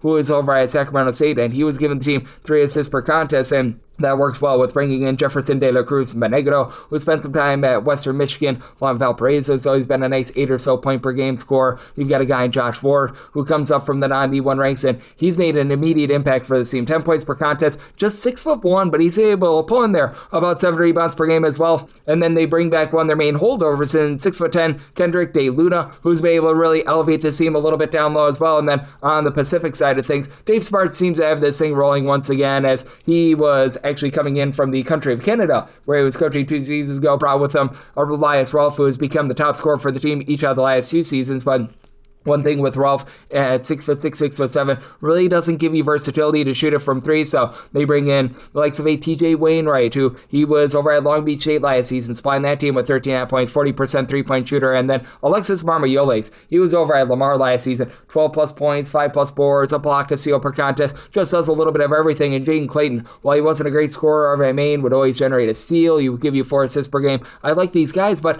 other than Rolfe, you don't necessarily have a ton down low. Isaac Jack is someone that over the last few seasons spent some time at Dayton, spent some time at Buffalo, really didn't see any minutes whatsoever over at Dayton. He's been leaving a little bit of something to be desired on the glass. And Casey Ibekwe, who he began his career over at Washington and Oregon State, he hasn't been able to find a way to be able to get out there on the floor for the team. And for Pacific, it's been a little bit concerning that they have been losing the rebound battle in a lot of these games early on during the season. And I do think that with this Cal State Fullerton team, the fact that they finally have someone that's able to help them take care of the ball, I do think that they hold in there. And what I think is going to be a relatively mid-tempo game when you've got this Fullerton team at their full force, like I believe that they are this season. They're a much slower team. This is a total that opened up at a 146. It's now up to a 156.5. This has gone just way too far. I don't think that this Pacific team, by any stretch of the imagination, is going to be gunning it. They were more of a mid-tempo team themselves last season, so I did set a total of a 145.5. I'm going to be in on the under, and I'm going to be willing to take those points with Fullerton. 643, 644 on the card. It is UC Riverside, and they are going to be playing us to North Dakota, as North Dakota is a underdog here of 5.5 points.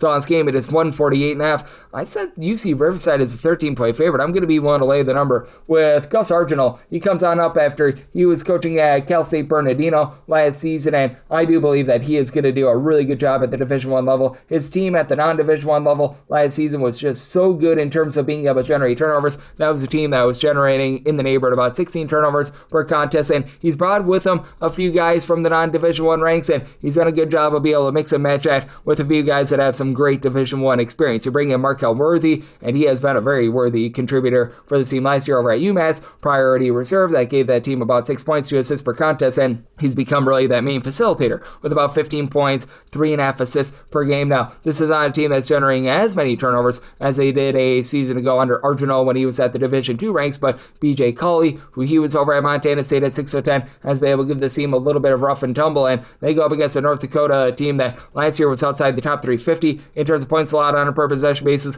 A little bit better this year. They're more around about 277th in terms of points allowed on a per possession basis, but that offense has also taken a big step back. They pretty much lose their main guy in Tracy Eaglestaff. They had their top 4 scorers from a season ago. Eli King is still in the fold, and he's been solid. He's been able to give the team 10.5 points, and he's generating 3 steals per game, but that said, this is a North Dakota team that's right now outside the top 240 in terms of points scored on a per possession basis, and they've done a nice job winning the turnover battle. That's mainly because they had a game against Mayville State where they beat them by 70, and if you look at their games against Division I teams, it's been a little bit more rough on that front. I will say Anthony Smith, who's gone up from the non-D1 ranks, he's been able to give the team 12.5 points, 5 assists per game. That's been great. And George Netchavili, he has been with the program for a little bit of time, was dealing with a bit of injury a season ago. He's come in, he's been able to give the team 7 points, 5 boards as a big man that comes in from the country of Spain. That said, I do think that Arginal's team is going to be able to generate some turnovers with this North Dakota team. They haven't been as efficient on the offensive side of things as they have been in the past. I do think that they're going to be able to find a way to be able to get some points up on the board against a UC Riverside team that has been a little bit fortunate with regards to opponents' three-point shooting percentage, but for this Riverside team, they themselves are shooting over 38.5% from 3, so I did set a total of 153. I like the over, and with Riverside, I set them as a 13-point favorite. I'm going to be willing to lay that number. 645, 646 on the card. It is Davidson. They play us Bowling Green. Bowling Green's a 4.5-point dog. Totals between 146.5 to a 147.5. Made a total of 148. I'm in on the over. Todd Simon's teams, when they are really rolling, they like to play super-duper up-tempo, and for Bowling Green, they actually lead the country right now in terms of turnovers forced on a per-possession basis against D1 teams, but I don't think that that's necessarily going to be a mainstay. Now, I think that they're going to be good at generating turnovers when it's all said and done. Javonte Campbell, he was a top 10 player in terms of turnovers for us on a per possession basis last season. I think that this was just a little bit of a byproduct of they had a massive performance against Texas State to be able to begin the season, and I do think that that's going to fall off a little bit, though. You do have Mayor Wool. He was a part of an Eastern Kentucky team that year in and year out, they're pretty solid in terms of being able to generate turnovers themselves, so I do think that this is going to be a little bit of a better team on that front. Mayor Wool last season when he was over at Eastern Kentucky showed good versatility, 9 points, 5 boards. He's able to run the floor in terms of being in that good of a system. But for Davidson, I did set them as an 8-point favorite. I'm going to be willing to lay it. That win over Washington State about a week or so ago, that was pretty impressive. And Parker Fredrickson, he was a very good 3-point shooter 2 seasons ago over at Wake Forest. Last season, it was just a very, very rough for him, to say the least, as that entire Wake Forest team, they were just really dealing with it in general. And that Wake Forest team, they had a lot of issues, to say the least. Now I think that he's in a system that really accentuates his 3-point shooting ability, and you've got some versatile pieces around him, like Josh Govins, who last season over at Army was giving you like 13 points, 5 boards, a few assists per contest, and Hunter Adam, one of the main holdovers from last season after they lose their pretty much top 3 scorers from a year ago. He's been rock solid. He's been giving the team 16 points per contest, and he's been doing it all coming in off the bench, and he's got good size at 6'7". He's a career 37.5% 3-point shooter, so that adds the element of surprise to a Bowling Green team that last season they had a little bit of a rough time being able to guard the 3-point arc. Matter of fact, for Bowling Green, they were outside the top 175 in terms of points allowed on a per possession basis. This is a Bowling Green team that right now is doing a really good job down low in terms of grabbing rebounds. And Davidson, not necessarily a team that's going to grab a lot of second and third chances outside the top 3 in terms of their offensive rebound percentage last season, but also, I'm a believer in St. Brown, who over at Penn last season, he was able to do a nice job giving that team 14 points per contest, but in Ivy League play, he was averaging 19 points per game. I think that he's going to be able to elevate off of that and find a way to be able to get the job done here for Davidson. With Davidson, I did set them as a favorite of 8 points, so I am going to be willing to lay that number, and in terms of the total, I set mine at 148. I'm in on the over. 647, 648 on the card. Old Dominion, they are going to be on the road. They're facing off against George Washington. Old George is a 15 to a 16-point favorite. Total on this game, you're going to be getting this in that neighborhood of a 156 to a 156.5, and I did like the under. I did set my total at a 147 for Old Dominion. This team has been very rock solid in terms of hitting the glass. They were number 21 in all of college basketball in terms of their offensive rebound percentage last season, and one thing that this team does not do a very good job of is pop it from 3-point range. This is a team that last season was in the bottom 5 in all of college basketball in terms of their 3-point shooting percentage. There's reason to believe that they're going to be a little bit better this year, and I'm going to be one to take the points. I'm a believer in this Old Dominion team that's coached by Mike Jones. You might say who? I say Mike Jones, who they now bring in Casey Shaw. He was a main facilitator over at Maryland Eastern Shore a season ago. He put up good numbers. He was putting up 18 points, 6 boards. Again, not a guy that's really going to pop it from 3, but he'll give you 3 assists. He does a good job of being able to facilitate some of the off-the-ball guys. LJ Thomas, another guy that really doesn't shoot it too well from 3-point range, but he's going to be able to give you a little bit of pop as well. They have been dealing with Robert Davis being out with an injury. He's only been able to play in 2 games this far this season and has scored just a combined 2 points. So that's been a little bit of an issue for them. He was able to get back out there in that game against Norfolk State, though. So there's reason to believe they should be good to go in this game.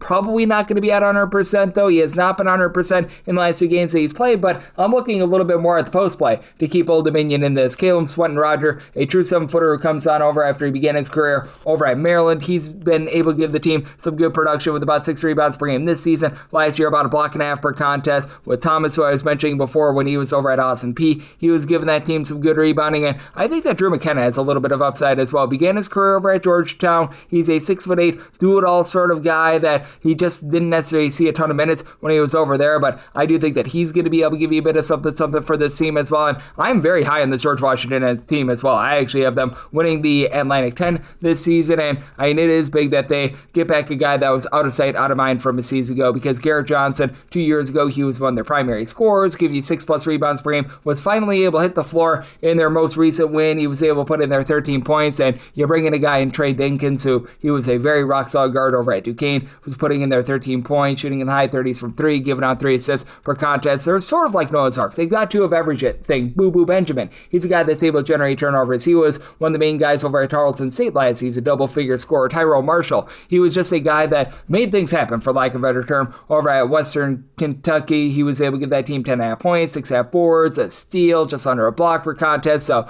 you've got a bunch of really nice players on this George Washington team, but I think that Old Dominion is going to be looking to play a little bit more slowly this season. They're certainly a team that's based around being able to hit the boards, being able to play good, rock-solid defense, and I think that they're going to do a solid job of being able to do so here. So, this is a circumstance where I did set my total at 147. I'm going to be in on the under, and with regards to points, I'm going to be willing to take them with Old Dominion, as I did set them as an underdog of 13 points, 649, 650 on the card. St. John's, they are going to be playing us to America's favorite tag team. You don't just get William, you don't just get Mary, you get both. But in this game with William and Mary, you're also getting a whole gob ton of points. You're right now getting 28.5 to 29.5 points. Total on this game opened up at a 168.5. It's now up to a 175.5 to a 176.5, and I'm going to be willing to take a shot on the under. I did set my total at a 166.5. Had I done my write-ups prior to this moving way up, I probably would have added this one. That's why it's not included, because the opener was relatively on par with what I made it. William and Mary, this is a team that they are absolutely going to be looking to bomb it from three-point range. You look at the Brian Earl system, year in and year out, going back to his time at Cornell, his teams are in the top 25 in the country in terms of percentage of their shots that come from three. That's not top 25 three-point shooting percentage. That's just the fact that a lot of their shots, they do come from three, but they've got a little bit of transition from a season ago. They do lose some of those rock-solid pieces from the backcourt. They're looking to Kyle Pulliam to really be able to pull it together after last season. He was good for this team with about 10 points per contest, was a little bit more of a sixth man, wasn't necessarily too much of a facilitator. He needs to take on a little bit more of that role this year, along with Reese Miller. Miller comes up from the non-D1 ranks. He's been able to give the team 3 assists, 13 points per contest. This team is looking to have all 5 guys out there on the court shoot it from 3, and that's why they were looking to the LaSalle transfer, Tunde Vasasi, who he's at 6'8", a guy that's career about 34% three-point shooter, and I do think that they do enough to be able to hold in there against St. John's. I know that St. John's was able to have that triumph night number 1 against Quinnipiac, and they certainly did give it up against Alabama, but this is a St. John's team that last year, they were a top 4 team in all of college basketball in terms of points allowed on a per possession basis. I think that they're going to be getting back to those roots as Zubi Ejiofor. He just dominates things down low. A guy that was able to get a team block and a half, 8+ rebounds per game a season ago. And looks like Bryce Hopkins is back in full force as well. Was just completely limited and out last season over at Providence, dealing with major injury. Last we saw him at full health during the 2022-23 campaign when he was with the Friars. He was giving that team 16 points, mid-33 point shooter, 8.5 rebounds per game. He does a little bit of everything, but you still have some question marks with regards to the main point guard spot. We've been seeing a lot of Dylan Darling being able to dole it out when he was out there for the one game. He was actually not out there on the floor at all in that Alabama game. That played a little bit of a role there. Juicing Sadan, he's a nice three-point shooter, but he's a guy that plays a little bit off the ball. Dylan Mitchell is rock solid down low. Who's going to be that point guard? Because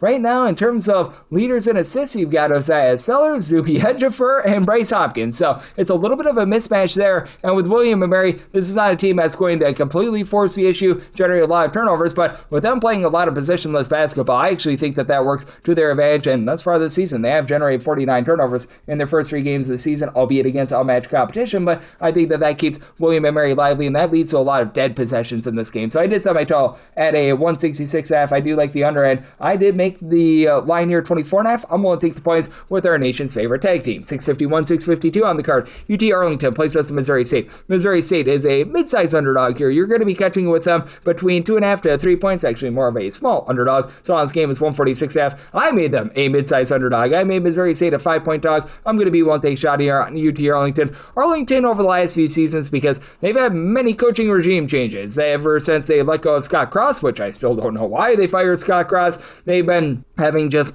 a lot of different iterations in their system. KT Turner is a guy that likes to play up-tempo. Last year, the team was in the top 125 in terms of total possessions per game. They had to turn over 9 out of their top 10 scorers from a season ago, but the top guy that returns, Rayshawn Semester, he last season was very good at 6'8", 11.5 points, 5 boards, a steal per contest, shot 34% from three-point range. So he's a nice do-it-all guy that you're able to build around, and I like the fact that they brought in Marcel McCreary. He was a nice player over at Northern Colorado last year that gave that team 8 points, came in off the bench, shot about 41% from three-point range. The big thing for UT Arlington is taking care of the ball, though. Year in and year out, this team is outside the top 3 in terms of turnovers on a per-possession basis, and this season they've turned the ball over 48 times in their first 3 games, so it looks like they're going to be duplicating that. Meanwhile, you've got a Missouri State team that They themselves were outside the top 325 in terms of ball security last year. Good news is they look a little bit better this season as they've been able to get some good facilitation out of Keith Pollock III, and he comes up from the non-D1 ranks. We've noticed Quanzo Martin ever since he took the job over at Missouri State. He's been looking to a lot of these non-D1 guys. He brings back Zaxton King from a season ago. He was a pretty highly touted freshman, and he was able to give the team last year 9 points on about 38.5% three-point shooting. He's picking up right where he left off. He's been able to supply about 11 points per contest. You've been able to get some good production out of Michael Osi-Banusu. He's only about 6'4", but last year gave the team right around 7 boards per contest. He's up to 9 rebounds per game, and Amar Kuljajovic, who he comes on over after he was over at North Dakota last season, he brings the team a little bit of size at 6'8", but he's been a little bit in and out of lineup due to injury as well, so that's something that you do want to be taking a bit of note of. He was able to play against their non-D1 competition in the first 2 games of the season, missed their most recent game, which was a loss, so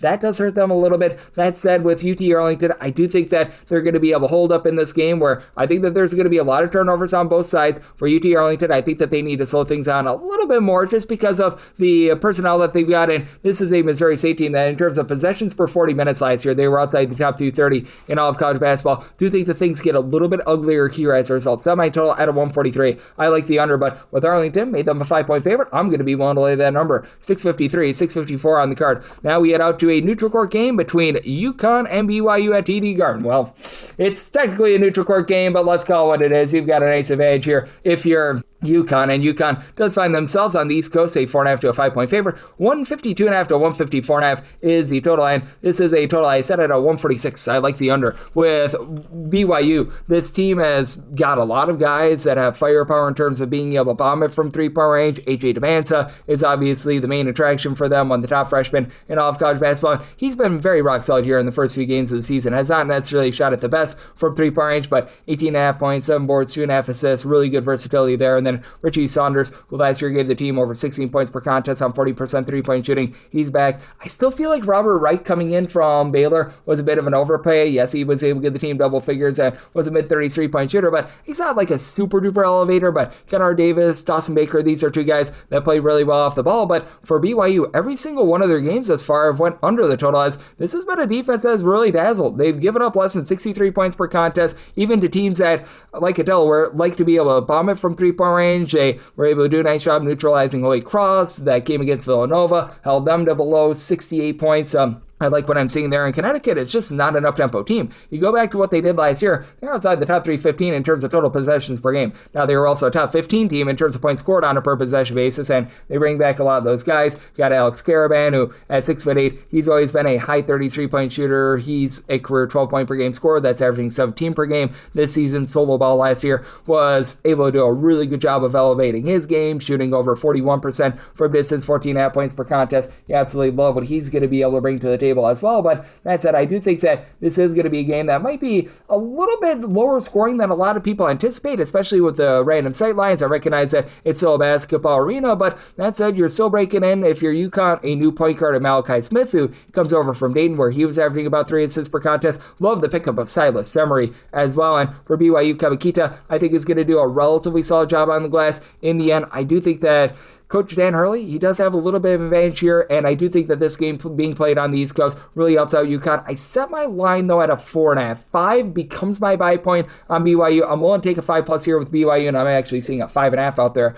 as well. That is my buy point here on BYU, and I'm in on the under. 655, 656 on the card. Santa Clara is going to be playing us to Nevada. Nevada is a 6.5 to a 7.5 point dog. Your total is between 148 to a 148.5, and with Nevada, I did set them as a underdog of 6 points. So you're at a 6.5 to a 7. I'm going to be willing to take those points with Nevada. Nevada really slowed themselves down last year. They were outside the top 310 in terms of total possessions per game, and they look to be playing a pretty similar style this season as well. With this Nevada unit, they, under Steve Alford, have had a lot of iterations in terms of what they're doing. They're going to be basing themselves a little bit more in the backcourt this season with Trayshawn Cormier and Corey Camper in the first 2 games of the season looking very rock solid. These 2 guys are combining for a little bit over 30 points per contest, so you do like what these guys are able to bring to the table. That said, they don't necessarily have that guy like a Nick Davidson anymore down low, so they're going to be looking to Elijah Price. And Price, he was over at Fresno State last season, rock solid starter, was able to avoid the gambling scandal. He's given the team a little bit over 12 rebounds per game. I don't know if that's going to quite be a mainstay, but he's been able to do a nice job clogging things up down low. And Joel Armitrade, last year he was with the program with about 6 rebounds per game, began his career over at UC Riverside. He's been a nice low post presence as well. This is a Nevada team that doesn't necessarily go the deepest into their bench, but Tyler Rollison is able to give you a little bit of a blow. And then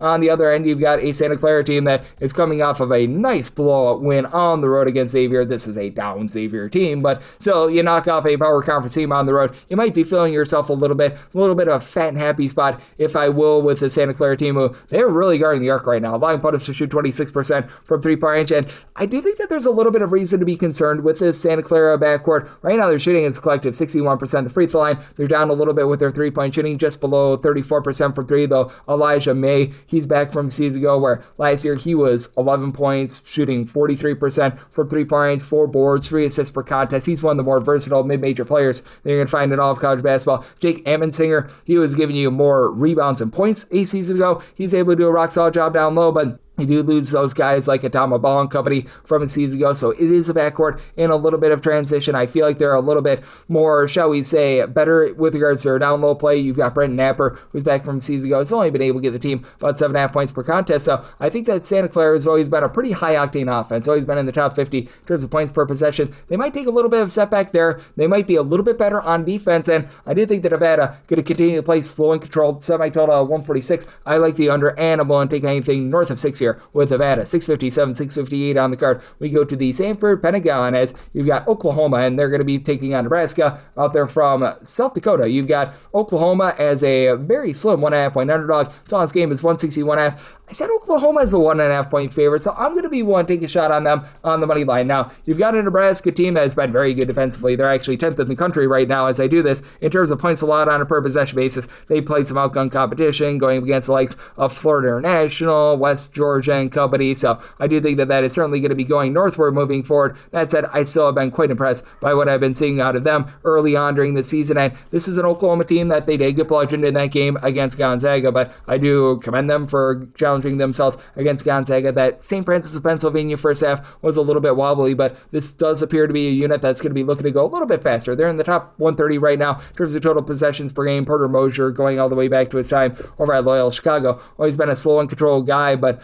when you have Xavier Brown and Nigel Pack in the backcourt, who right now they are just packing it in. These two guys are combining for 35 to 36 points per contest. You're allowed to go a little bit faster. This is a team that doesn't necessarily have a ton down low. Muhammad Wagyu is a guy that's been around the block over at Alabama, West Virginia, and he's going to be one of their main low post presence along Cool Atak, who he comes in as a 6'9", little bit of a just big man that's not going to give you a lot of versatility, but like the game of Tay Davis. And then for Nebraska, Rink Mask, him being back after 2 seasons ago, was giving this team 12 plus points, 7 plus boards, mid-30s, 3-point shooter, missed all of last year due to injury.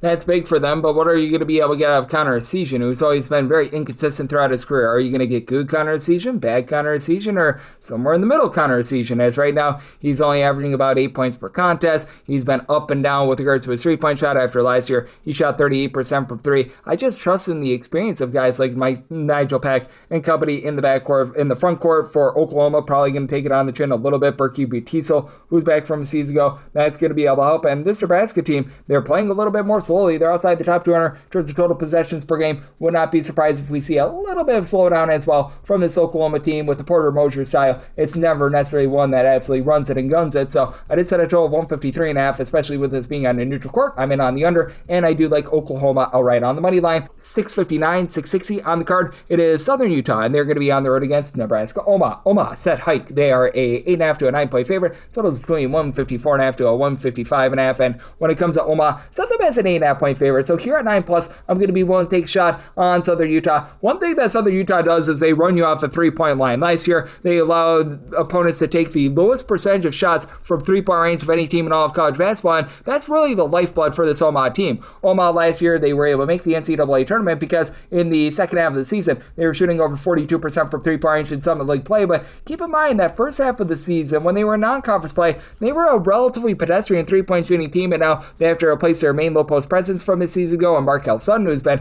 actually tearing it up quite well with LSU to begin the season. So a little bit of a shout out there. But that said, when it comes to what you're able to get out of some of the rest of these guys, the main, shall we say, ancillary pieces that are holdovers from the season ago, Lance Waddles has been able to give you 17 points. He was a more point guard towards the beginning part of last season. Now they've given that moniker a little bit more to Tony Osborne. Osborne a year ago gave the team 12 points, 3.5 boards, really didn't do a lot of facilitating, but shot 39% from 3-point. He's done a nice job in terms of being able to dish it out, but you just don't have a ton down low for this team, and I do think that's going to keep Southern Utah pretty lively in this game. I'm going to be one to take those points with Southern Utah. It has been up, down, all around in the Rob Jeter era, and this team is having a tough time taking the ball. Even last year, they were outside the top 300 in terms of ball security. They've never really been a great 3-point shooting team, but they should be able to win this battle down low with Isaiah Cottrell, who was at one point a pretty solid player over at West Virginia. He's just dealt with injuries over the last 3 or 4 seasons. Jaden Faroa, he comes on up from the non-D1 ranks. He was over at Holy Cross last year where he gave that team 7 points, shot 39% from 3 at 6'8". He should be able to elevate the 3-point shooting of this team a little bit, but this team is going to be based a little bit more around horsepower and low post play with Kay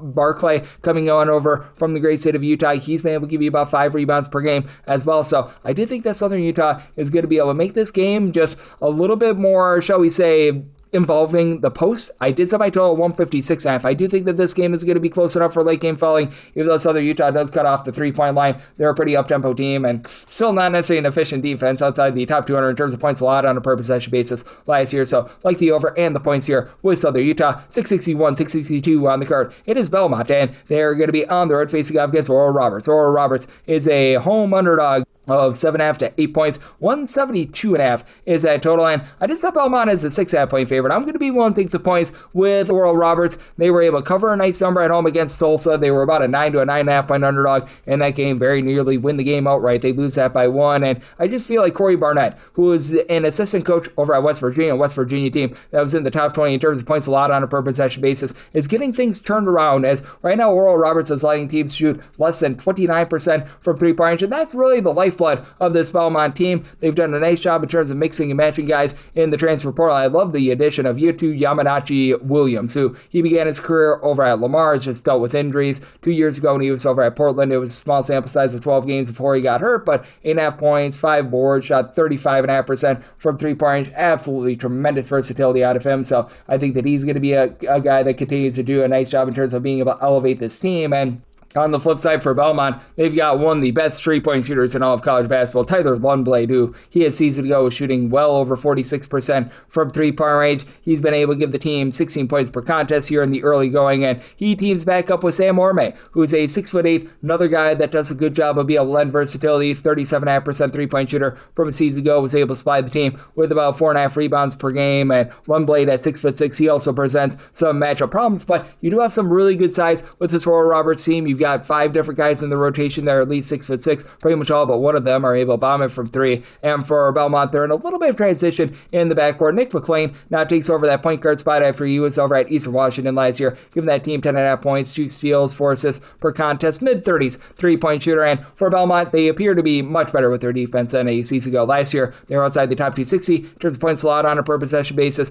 Right now, they do rank in the top 100 in terms of points allowed on a per possession basis. Granted, a game against Air Force is going to help out with that, and when that's one of your 2 games, yeah, that's going to help things out a little bit. But I do think the Oral Roberts, after they had a little bit of a rough first few nights with regards to their defense, I do think that this team is going to be able to do a little bit of a better job with that regard. I do think that with Barnett at the helm, this is a bit more of a respectable team, and I did set my line at a 6.5. So I'm going to be willing to take those points with Oral Roberts. Made my total a 164.5 as well. Oral Roberts, a little bit hit or miss with regards to that 3-point shooting with Ty Harper and company. So going to be in on the under 663, 664 on the card. It is Villanova, and they're going to be playing goes to Duquesne. Duquesne is an underdog of 10.5 points, 149.5 to 150.5 is the total. I did set a total here of a 143.5. I do like the under. Now, it appears as though Duquesne is going to be playing quite a bit more up-tempo than they did a season ago. Last season, this team was outside the top 300 in terms of total possessions per game, weren't able to get a lot going outside of Trey Dinkins on offense, and Dinkins being out of the fold, that did hurt this team a little bit, but they brought back some ancillary pieces, and they brought in a guy in John Hughley, who you may recall he had a monster year many, many years ago over at Pittsburgh. He's got some versatility as a 6'9" guy that was able to unleash a 3-point shot about 2 years ago over at Oklahoma. He's been able to elevate this team, and I think think Maximus Edwards just gives this team a lot of upside as well. 2 years ago, over at George Washington, he was averaging for that team 12.5 points, shot 36% for three, with 6.5 boards per contest. He was playing for the team last season, but he was a part-time starter. He only gave the team 8 points per game. It just felt like he was struggling to get down the system. It looks like he's been able to take some nice strides forward this season, and that's allowed this Duquesne team to play quite a bit faster. Right now, they're 50th in the country in terms of total possessions per game. That's not where they're going to be finishing. And if you recall what happened with Kevin Willard a season ago over at Maryland when he was having the Crab 5, his team was playing quite a bit more up-tempo, but that's not necessarily the Willard style. Right now, Villanova is 276th in terms of total possessions per game. That's a little bit more at speed. You take a look at what he did in the seasons prior over at Maryland, along with his time over at Seton Hall. His teams are a little bit more slow and controlled, and that's what Villanova is really sticking with, especially with the fact that they do bring back a few guys from a season ago, like a Tyler Perkins, who's right now giving you about 8 points per contest. It's really been the Bryce Lindsey show for this team in the backcourt. Comes in from James Madison. Right now, in the first 3 games of the season, he has had a combined 74 points. He's shooting over 50% from three. Last year at James Madison, he was shooting more in that neighborhood, about 41% from distance, and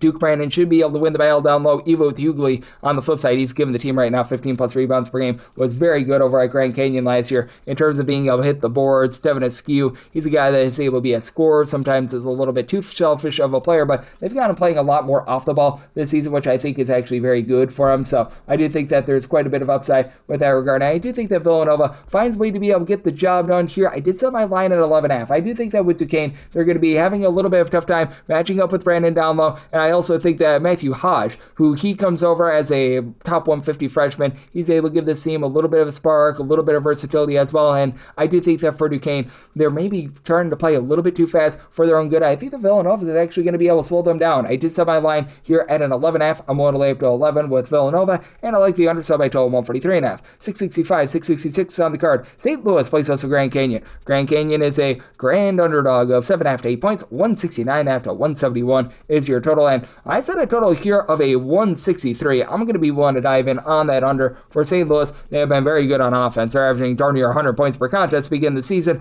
That said, they've been facing off against some outcome competition, and I do feel like year number 2 with Josh Schertz over here at St. Louis, that he's really starting to get that system once again. They had to slow down last season because they were dealing with a lot of injuries. They didn't necessarily get the guys that maybe they had wanted in the transfer portal, and now you've got some help around Robbie Avila, who he last year was turned the ball over darn near 3.5 times per contest. He's back to being as efficient as he was when he was over at Indiana State, when he was having more like 1.7 turnovers per game. Avila has been able to give the team 14 points, 6 rebounds, and they haven't needed him to play all 40 minutes because they've been in a lot of blowout wins. But you're bringing a guy like a Deion Brown, who 2 years ago over at UMBC was averaging 17 plus points per contest. Isan Sharma, in his time here, he comes over from Virginia where he was an ancillary piece a season ago. He's been able to give this team 13 points, a little bit of direction in the backcourt, and for Grand Canyon, that's going to be a lot to match up with, but for Grand Canyon, this is traditionally year in and year out a top 25 team in terms of points allowed on a per possession basis, and I think that after the team gave up over 90 points to Youngstown St, that they are going to really lock in there. So I'm going to be willing to take a shot on the underbanking on that positivity, especially with a big man in Nana Wusu-Nane, who missed all of last season due to injury, but 2 years ago over at Brown, he was one of the more versatile big men in mid-major college basketball. 14.5 points, 8.5 boards, a steal, a block per contest, shooting right around like 32% from three-point range. You absolutely love what he brings to the table. And then you've got some good pieces in the backcourt. A guy like a Makai Williams, who's right now giving you double figures. Jaden Henley, he comes over after he had a rock-solid season last year over at UNLV, where he was giving that team about 12.5 points per game. Career about 33% three-point shooter. No longer do you have Tyon Grant Foster from the last few seasons, but Willem Breitenbach, who is a big man over at Washington, he gives you some size as well. That's big because he lost to Brandon in the offseason. And Grand Canyon was a top 25 team with regards to a rebound percentage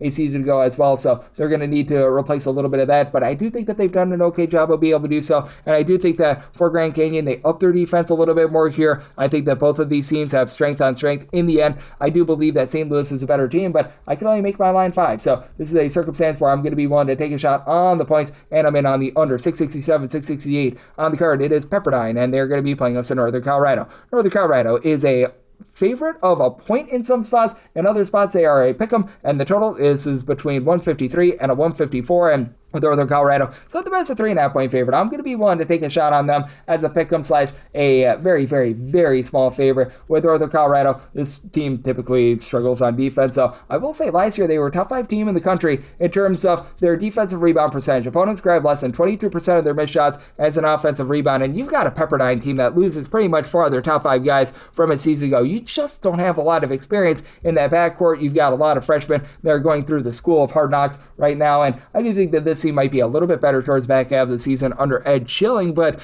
Danilo Dozic is pretty much the lone guy that returns it. He's been solid at 6'10", 14 points, 3.5 boards. He's got the ability to be able to pop some threes, but they're really relying upon Aaron Clark in the backcourt. He began his career over at Wake Forest, didn't really see any sort of quality playing time there. He's come in here, he's been able to give the team 15 points per contest, shooting him in mid-30s from three-point range, so he's got a little bit of upside there, and for this Pepperdine team, they've been absolutely plowing teams on the glass thus far. That's mainly because their win over Lincoln of California was able to really skew that. Now, I did like the effort that they showed a few nights ago against UCLA. That was a very near loss, and Yatanen Levy, who he comes over from the country of Turkey, spent a bit of time over at UW Green Bay last year. He should be able to give the team a bit of versatility as well, but for Northern Colorado, even though it feels like year in and year out, they always lose their top scorer, I still do believe that this team is going to be rock solid, having a guy like Zach Block, who has been around the block for this team quite a bit, being able to elevate. He's the last few years been giving you about 6 points per contest, has been a career 38% three-point shooter. It appears as though he's next in line to be sort of that main guy, but you also brought in Quinn Dinker a few seasons ago from Idaho. 2 years ago over at Idaho, he was one of the main men, 12.5 points, 3.5 assists per contest, so he's able to give a little bit of direction there, and even though the team is not going to have like a dominant amount of size or anything like that, Brock Wisney, who's been in the program for quite a few years, last year he gave the team 10.5 points, 4.5 boards, good versatility with him, not necessarily one of those guys that really bombs it from three, but for Northern Colorado, even though this is a team that they love to rip it from three, year in and year out, they're a top 20 team in terms of their 2-point shooting percentage as well. I do think that that's going to win out in this case against a Pepperdine team that really doesn't have a ton down low. I did set my line at 3.5, so I'm going to be willing to take a shot here on Northern Colorado. I set my total 151.5. You've got a Pepperdine team that's got a lot of moving pieces in the backcourt, and I don't think that they're going to have a lot of second and third chances in this game, so I'm going to be willing to take a shot on that under and Northern Colorado. 669, 670 on the card. It is the Battle of New Mexico. New Mexico, the Lobos are on the road against New Mexico State, the Aggies. New Mexico State is a home underdog of between 3.5 and 4 points. 139.5 is the total, and I did set a total here of a 143. I do like the over. Now, New Mexico, with the coaching change in the offseason, they are not playing as fast as they did under Richard Pitino, as you bring in the man from UC San Diego and Eric Olin, and he's been able to bring over that system. Last year, UC San Diego was a top 5 team in terms of fewest turnovers on a per possession basis on offense, a top 5 team in terms of turnovers forced on a per possession basis on defense, and guess what? Through 3 games, they have generated 58 turnovers, so they're doing a great job with that regard. They bring over one of the main guys from a season ago, Chris Salle, not necessarily too much of a scorer, but he'll give you like 3 assists. He'll throw in there some steals. He's been rock solid for the team. Dayton Albury has been a nice go-to scorer. He spent some time over at Queens NC, where he was giving the team 16 plus points per contest. Saw some solid minutes over at Utah State last season or two as well, so I like what these guys are able to bring to the table. And then for New Mexico State, this unit last year was very good defensively. They were a top 10 team in terms of opponent's 3-point shooting percentage. Did a nice job in terms of hitting the glass, but left a lot to be desired on offense, and they lost one of their main scorers from a season ago in Zwade Jackson. So Jamel Jones, who was that top guy over at Cal State Bakersfield, meet me for the Roadrunners last year, 19 points, 35% 3-point shooter, 2 assists per contest. He's looked to as the do-it-all guy for the team, and everyone is just acting around him. You've got a guy like Asir Malonga, who he was over at East Carolina and was unable to get a lot of playing time there. He had 6'11". It's going to be relied upon to be able to hit the glass. You've got Julius Mims, who was a nice rebounder over at Idaho last year. He was giving that team 8.5 points, 6 boards. He's able to pop it from 3, but he doesn't necessarily have a lot of versatility. He needs to help out as well, but you don't have a lot of help in the backcourt outside of Jamel Jones. He needs to do it all by himself. You need Jalen Randall, who was over at Southern Indiana last year, and he was a nice scorer over at Southern Indiana, 15 points, mid-33 point shooter to be able to elevate, but for this New Mexico State team, last year they left a lot to be desired on offense. They were a rough 3-point shooting team. I believe that they're a little bit better here. I do think that you're going to be having this New Mexico State team having a little bit of a tough time taking care of the ball. They themselves have been able to generate 43 turnovers in the first 2 games of the season, but they have played against outmatched competition as well. I think both of these these teams are going to be looking to play a relatively mid-tempo style, and I do think that in the end, you are going to be having this New Mexico team who's facing off against a New Mexico State squad that is yet to play a Division I team, be able to win out. I set my total 143. I like the over. And when New Mexico made them the 7-point favorite, willing to lay it with the road favorite, 671, 672. Minnesota is playing goes to UW Green Bay, the state with the smallest strengths in the union, Minnesota. They are a 25.5 to a 26-point favorite. Open up at 21.5, and the total is 146.5. I can't blame people for wanting to fade a radio show host who's moonlighting as a college basketball coach. Like, this UW Green Bay team is so rudderless. I grew up less than an hour away from Green Bay myself, and I am very, very upset with this program. And I'm going to fade them once again to be able to take out my frustration. Not just because I'm frustrated with them, but it's because this is an unbackable side at this point. I set my line at 27.5. I'm going to be willing to lay with Minnesota. For UW Green Bay, the defense has been atrocious since Doug Gottlieb got there. Last year, they were right about 350th in the country in terms of points allowed on a per possession basis. They're right back online there. They're shooting about 30% from three as Marcus Hall's having to do everything. And Hall last year gave you 14 plus points per contest. He was a nice rock solid piece for the team, and once again this season, he's picking up right where he left off. 15.5 points, 5.5 boards, 4 assists per contest, but those ancillary guys like Foster Wonders and company decide, hey, I don't want any part of this. You bring back Preston Rudinger, who is giving the team about 6-7 points per contest. He's a relatively okay sort of ancillary guy, but you don't have really anything down low with this team, as right now Hall is the lone guy on the roster that's giving you over 4 rebounds per game. UW Green Bay last year was one of the worst teams on the glass in all of college basketball, and for Minnesota, they should be able to absolutely plow them there, as this is a Minnesota unit that has been pretty rock solid with regards to their defense. I recognize that they gave up a bit to Missouri. That's a Missouri team that's going to be very good moving forward, and for Minnesota, they leave something to be desired with 3-point shooting. They're right now shooting 28.5% from three, but Cade Tyson, who last year, he just couldn't get out there for North Carolina 2 years ago over at Belmont, 16 plus points per game. He was shooting over 40% from three. He should be able to elevate them. Jalen Crocker Johnson has been able to pull in their 42 rebounds in the first 3 games of the season. He's one guy that came on over from Colorado State with Nico Medved. You've got Isaac Usama, who's been able to do a nice job facilitating the offense with about 4.5 assists per game. And when Minnesota has went up against all-match competition, their game against Alcorn State, coupled with their game against Gardner Webb, they have completely plowed them. I think that this is the exact same here. I set my total 153.5. I think Minnesota lays the wood. I'm going to be taking a shot on the over, and I'm going to lay it with Minnesota. 673, 674 on the card. Utah plays us the same Houston State. Sam I am. Houston State is a 12.5 to a 13-point dog. Your total on this game between 156 to a 156.5, and set a line of 11.5. I'm going to be willing to take the points. It's just really hard to be willing to lay this big of a number with a Utah team that they've had their struggles to begin the season.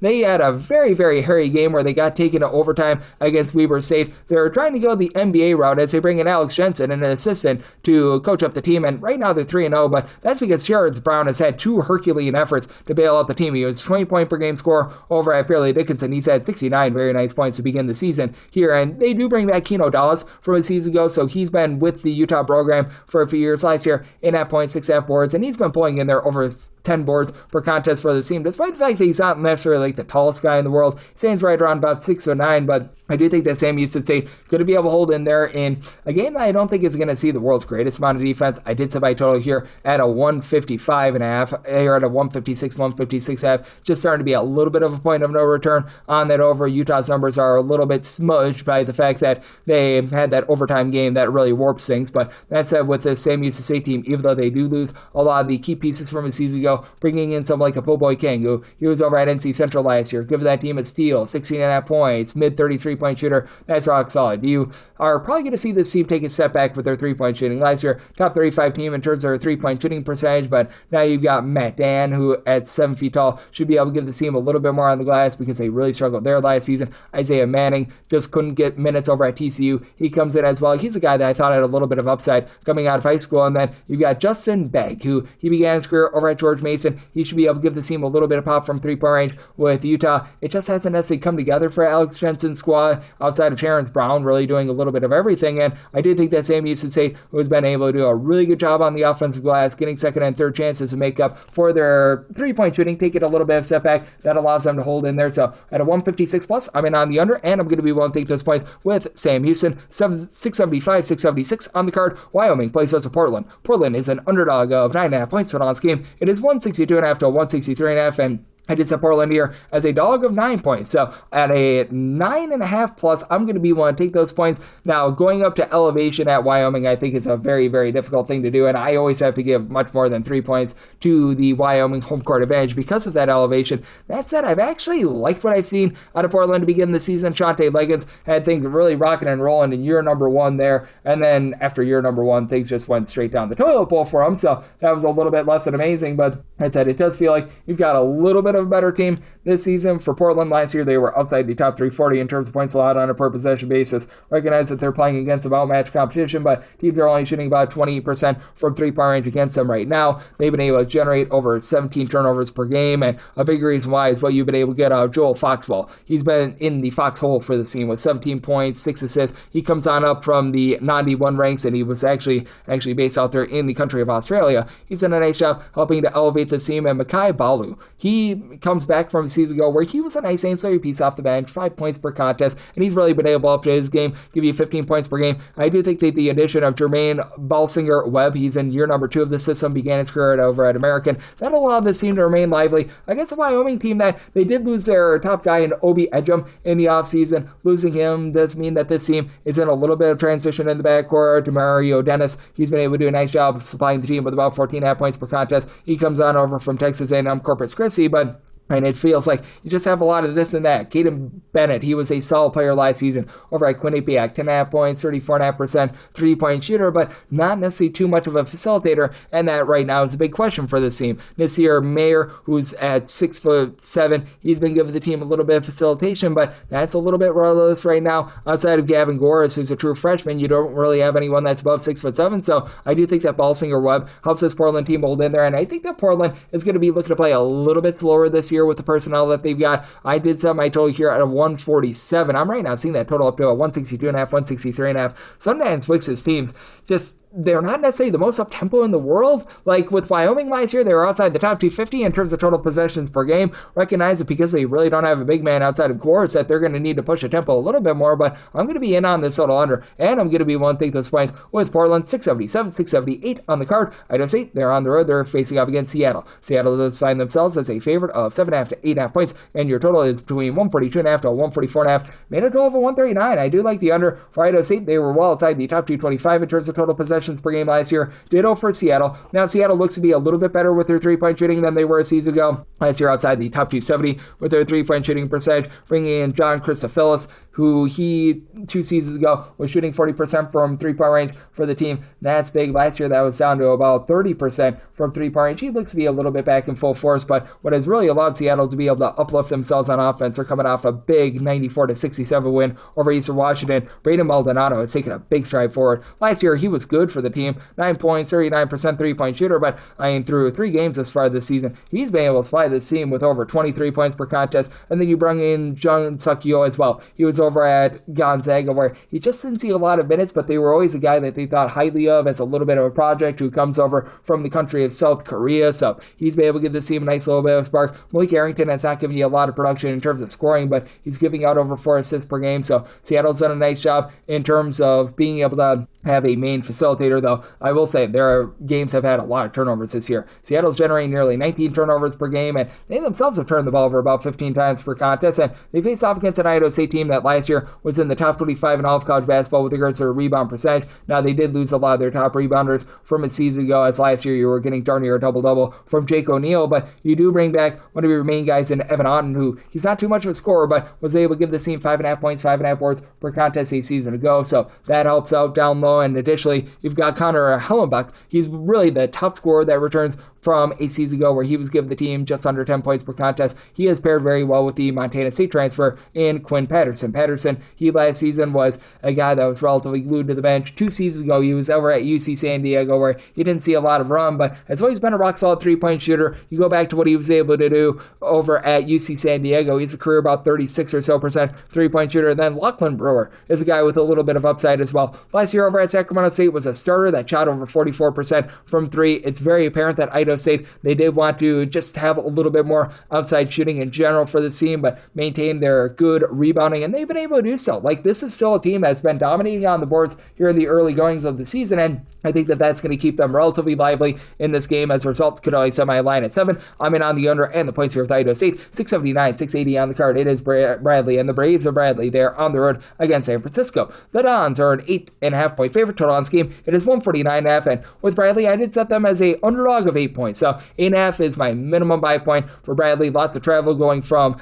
Peoria, Illinois, on up to the great state of San Francisco. And for the Dons, what I think a lot of people forget is that year in and year out, this is a team that is in the top 50 in terms of points allowed on a per possession basis. And though Bradley was a top 5 team in terms of 3-point shooting percentage last season, typically under Brian Wardle, this has been a little bit more of a defense-oriented team, and they're going to need to really shut down the duo of Mookie Cook along with Tyrone Riley. These are two guys that stand 6'6", 6'7", have good versatility. Cook is a former top 50 recruit that just was unable to see minutes with Oregon last season. He's been averaging 14 points per contest with Riley last season. He was able to supply the team with about 9.5 points, 6 boards, really came on towards the second half of the season. So I do like his overall game. And then with the San Francisco team, you also had Ryan Beasley come on really strong towards the second half of the season last year. It's been a little bit up and down thus far this season, but you bring in Vukasa Masic, a nice double-figure scorer from Portland, and then Guillermo Diaz-Graham. He was a nice player over at Pittsburgh for a lot of years, a true 7-footer that's able to pop it a little bit from 3-point range. But on the other end, you've got a Bradley team that, even though they do lose pretty much 4 of their top 5 scores from the season ago, you still have some 3-point shooting pop with Corey Thomas, who he stands right around about 6'8", 6'9". He's able to shoot in the high 30s from 3-point range. Marion Birch, he's one of the top guys that returns from a season ago. I know that he and Jaquan Johnson have been guys that have been a little bit in and out of the lineup, but Johnson, he's one of those main holdovers from a season ago. Last year, 6.5 points, 35% 3-point shooter, was on the all-MVC freshman team, and I think that he's going to continue to be able to give this team quite a bit of spark as well. And additionally, when it comes to this Bradley team, I think that they're going to do a nice job in terms of being able to guard the 3-point arc. That's something that eluded them a little bit last year with their upgraded 3-point shooting. And right now for Bradley, they're shooting just 28% from 3-point range. I don't think that they're as good as they shot from 3-point range last year. I think that this should be improving a little bit though as well. Bradley has a tough time being able to generate second and third chances, but it does appear as though they're going to be a little bit better down low with Amit Janovic, a 7'1" big man who he was seeing about 4 rebounds per game last season, but I think that he's going to do a nice job matching up down low against San Francisco, and I do think that this turns into a little bit more of a defense-oriented game. Being able to get north of 8, I'm going to be willing to take the points with Bradley, and right now seeing this total of a 149.5, I'm going to be willing to take it under, set my total at 146, 681, 682 on the card. UC Irvine, that's off for the Anteaters. They do play also Weber State, and Weber State is a mid-sized underdog of 7.5 to 8.5 points. So on this game, it is between 149 to 149.5, and when it comes to Weber State, I did set them as a 9.5 point underdog. I'm going to be willing to lay it with UC Irvine. I know that Irvine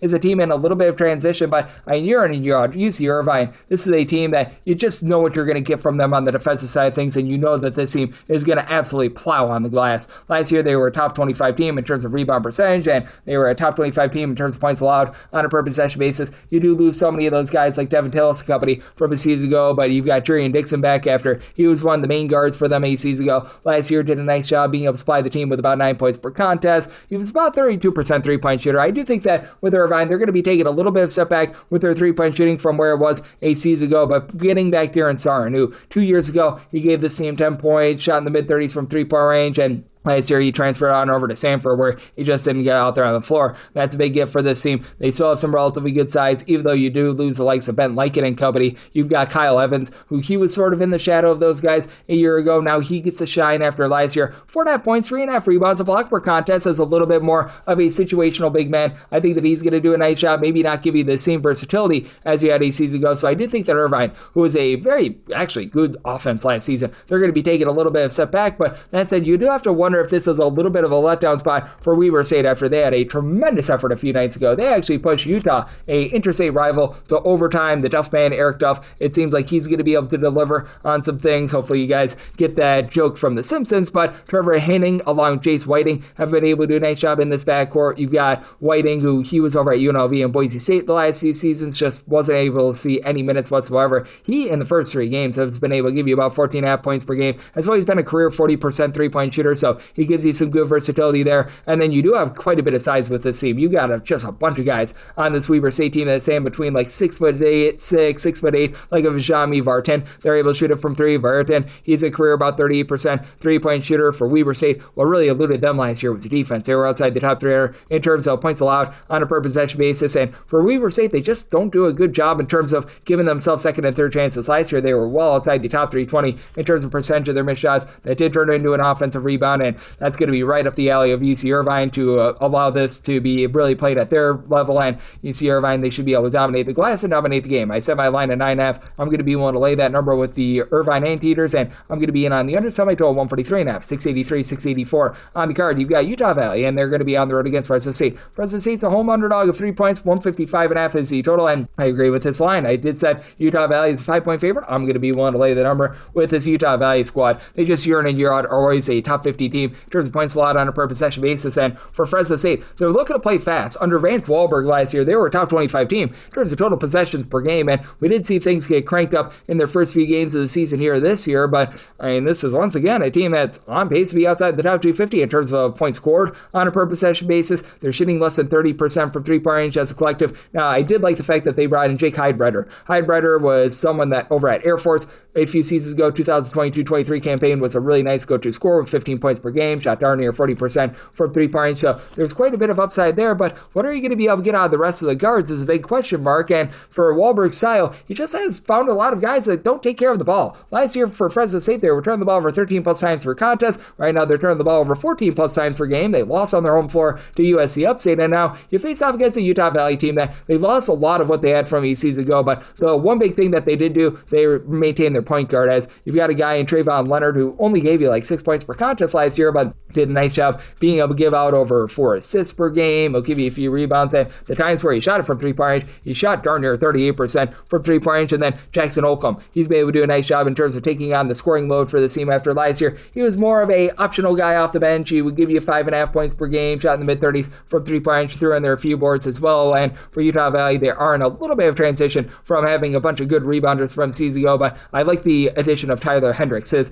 brother is actually playing in the NBA right now. They were both playing with each other over at Central Florida a few seasons ago. When he actually saw minutes, was a mid-33 point shooter, a guy with versatility at 6'6", and with Fresno State being unable to take care of the ball against a nice Utah Valley team that does a good job of being able to have amazing defense year in and year out, I do think that Utah Valley goes on the road, gets the job done. Somehow line at 5, so I'm willing to lay with Utah Valley, and somehow total at 151. I'm also in on the under, 685, 686 on the card. This is Utah Tech. They're going to be on the road against Hawaii. Right now, there's no numbers up on this game because both of these teams are actually playing on Friday, and that's why you're going to get no number here, but I've got my handicap. I said Hawaii is a 15.5 point favorite. I originally had 13.5, and then Utah Tech looked really, really bad on Friday, nearly losing to Mississippi Valley State, so 15 or less, I'm going to be willing to lay the Hawaii, 16 or more, take the points with Utah Tech, and then I did set a total here of a 145.5, 145 or less, in on the over, 146 or higher, the under for Utah Tech. They were giving up meaningful points to Mississippi Valley State yesterday. That's not great for this defense, to say the least, and for Utah Tech last year, they were just not very good on the glass. They should be a little bit better this year. Last year, they were outside the top 290 in terms of both two-point shooting percentage and their rebound percentage, bringing in Ethan Potter, who entered into the game on Friday with 16 points, 7.5 rebounds per game, a block and steal per game. He was over at Utah Valley a year ago. That's rock solid. And Nathan Belonga, he was unable to get out there on the floor over at St. Bonaventure, but he really elevates his team as well. I do think that these guys are going to be pretty rock solid for them moving forward, but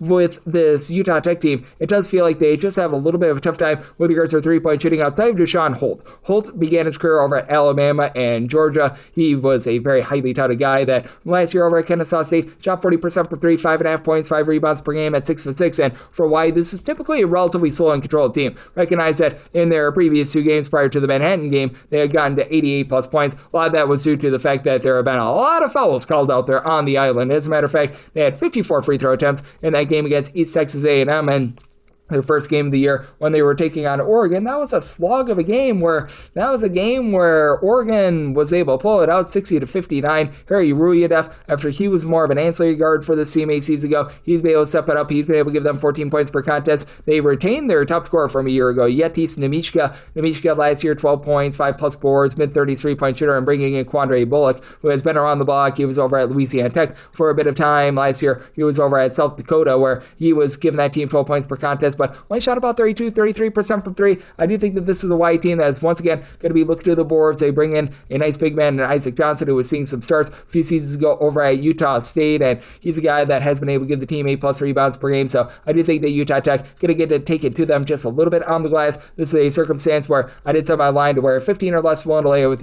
Hawaii, 16 or more, taking the points with Utah Tech, and then 145 or less in on the over, 146 or higher the under. And for some reason, this game is off the board, but this will be added in the AM. 687, 688. Doing this without numbers, as Little Rock is going to be on the road against Ball State, and my handicap is I set Ball State as a 5.5 point favorite, so 5 or less, I'm going to be willing to lay with Ball State. 6 or more, I'm going to be willing to take those points with Little Rock. And then with regards to total, I set mine at a 145.5, 145 or less, in on the over, 146 or higher the under. I have no idea why the bookmakers refused to make a line on this game overnight. I think that they just forgot about it, but that said, for Little Rock, one thing that you can't forget about is the fact that KK Robinson is out of the fold once again this season. He was their top scorer like 3 years ago, and for the second straight year, he's out due to injury, but you've got Jonathan Lawson back from a year ago, and Jonathan Lawson, he last season was one of the main do-it-all guys, 15.5 points, shot 42.5% for three-point range, 3.5 assists per game, a guy that has spent some time at the power conference level, was over at Memphis and Creighton before going on over to Little Rock. This was a Little Rock team that was well outside the top 275 in terms of points scored on a per possession basis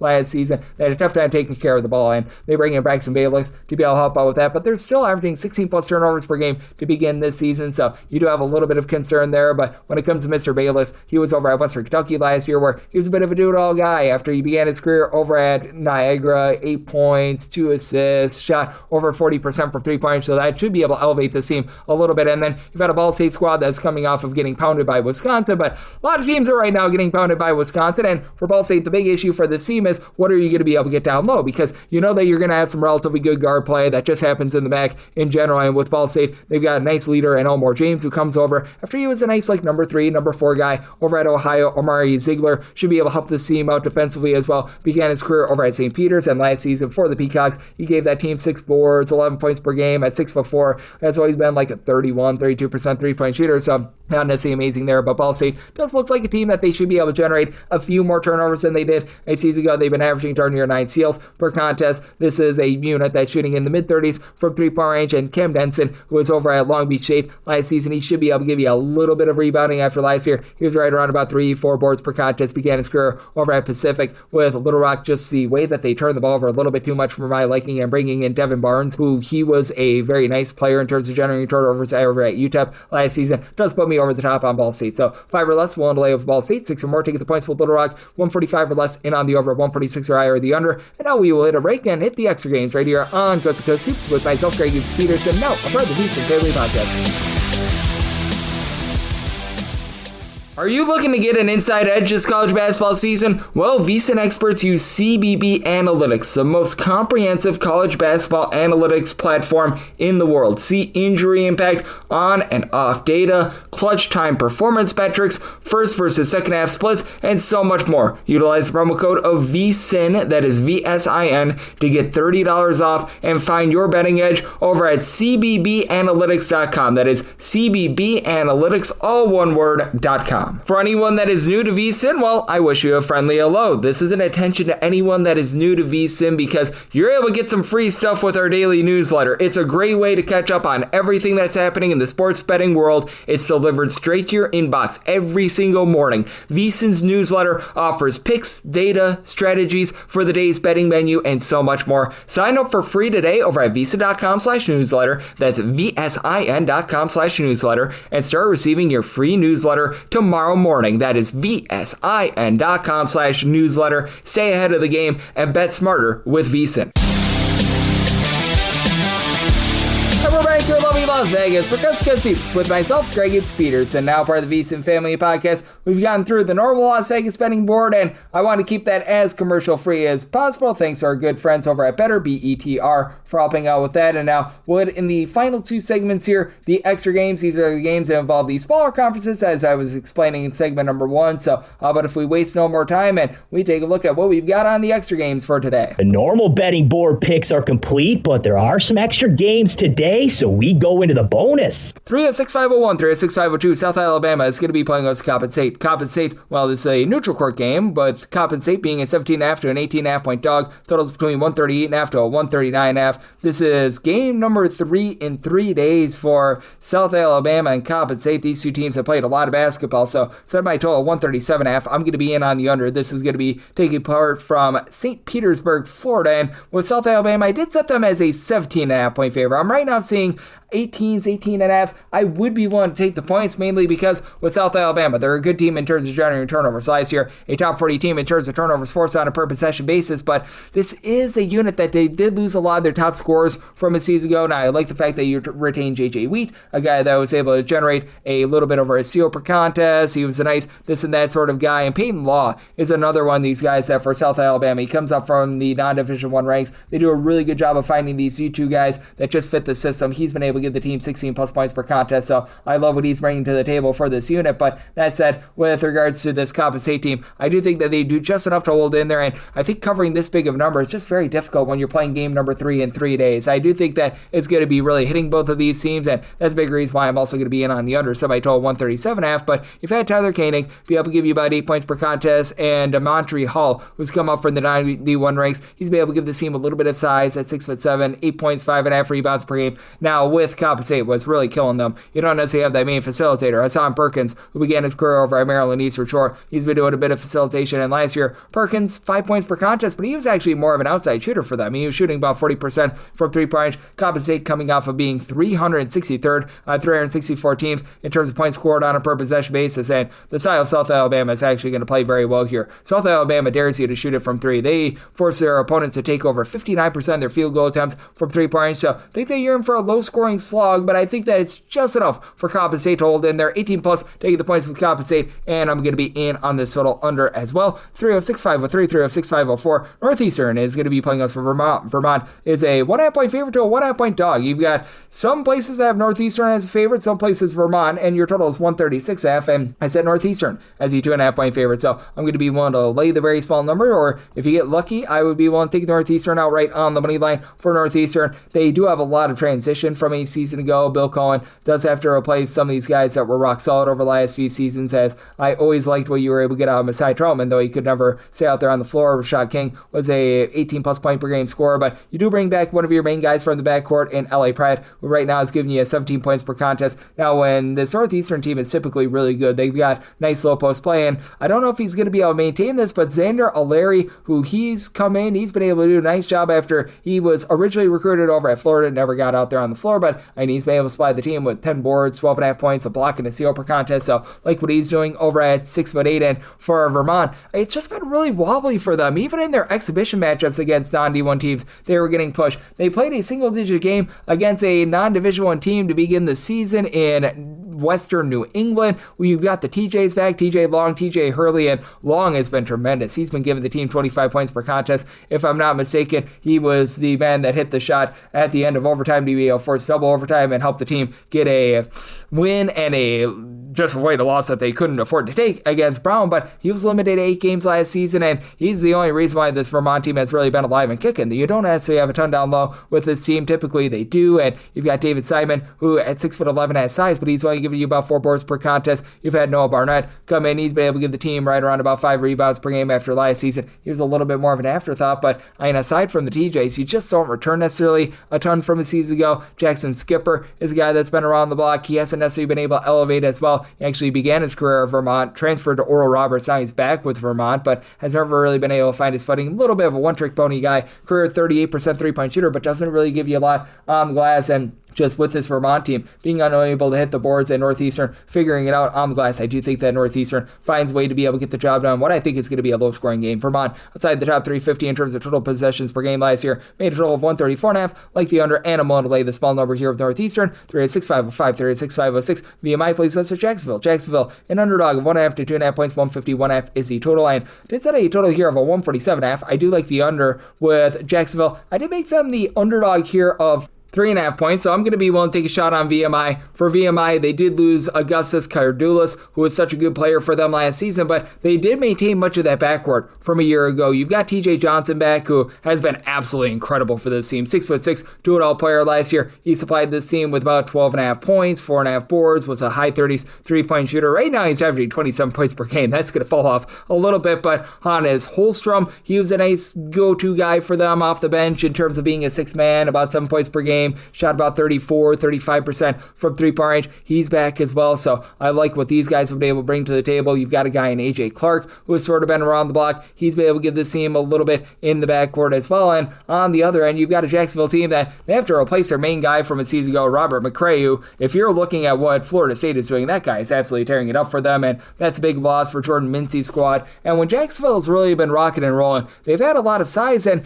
they just don't have that with this roster. You've got Jason Thirdkill, who I remember he was like a top 350 recruit. He began his career over at Incarnate Word, went down to the non-D1 ranks, and I do believe that he's a pretty solid piece for them. But outside of that, what else are you going to be able to get down low? They're relying upon Chris Lockett, who a season ago, he was locked up over at Boise St. He gave the team 3 points per contest. He's got a little bit of versatility to his game, but you've got a lot of question marks with this Jacksonville team that they've had some teams that have played fast. They've had some teams that have played slow. You've got Jalen Jordan, who's been dealing with a little bit of injury. He's been able to give you about 5.5 points, 5 rebounds per contest, and what you're able to get out of Simeon Wheeler, I think, is big as well. A guy that just couldn't get out there on the floor last season. He was a pretty highly touted junior college guy who came in from a few seasons ago as well, so you've got a lot that just needs to be figured out with Jacksonville. You've got a VMI team that has a lot of experience coming back, so I'm going to be willing to lay with VMI. Set them as a 3.5 point favorite, set my total 147.5. I just don't know if Jacksonville does their part with this total, so in on the under 306.507, 306.508, Merrimack is going to be on the road against Boston U.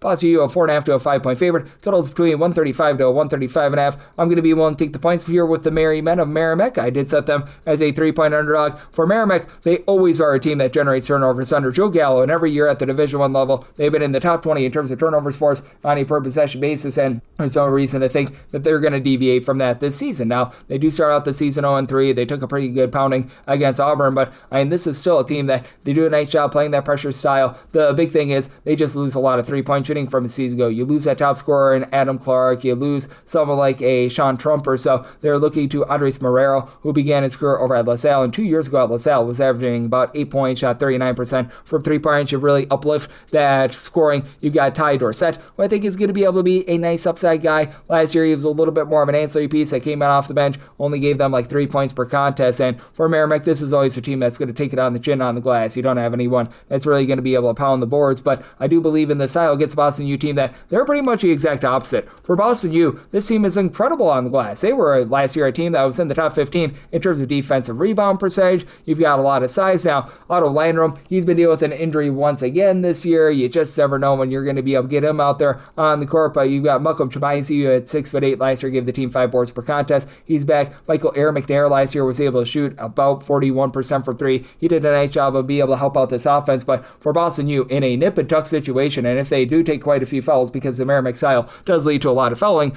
last year they were about 340th in all of college basketball in terms of their free throw shooting percentage, because they're based around a bunch of big men that they really don't do a great job in terms of being able to hit those free throws. So that's a big giant kryptonite with this unit, and for Boston U, this is a team that they play relatively slow and control. They're always outside the top 275 in terms of total possessions per game, and you've got on the other end a Merrimack team that they found themselves last year outside the top 340 in terms of total possessions per game. They get a low-scoring slog in the strength-on-strength battle. I do think the Merrimack holds in there, set my line at 3, so taking the points for the Merrimack and the under 306.509, 306.510. Florida Gulf Coast plays us at Chattanooga. Chattanooga, a 1.5 point favorite to a 1.5 point dog. We are seeing a flip of favorites depending upon the book that you're using, and total that is between 150.5 to a 151.5, and I did set a total here of a 149.5. I like the under. Florida Gulf Coast last year was outside the top 330 in terms of total possessions per game. It does look like they're going to be speeding themselves up this year. That was very apparent by the fact that they gave up well over 100 points at Illinois. That was not necessarily so great, and for Florida Gulf Coast, they're going to be looking to the big man at 6'10", Tristan Golete, to be able to man things down low. After last year, they had some relatively good post play, and they've really had that over the last few seasons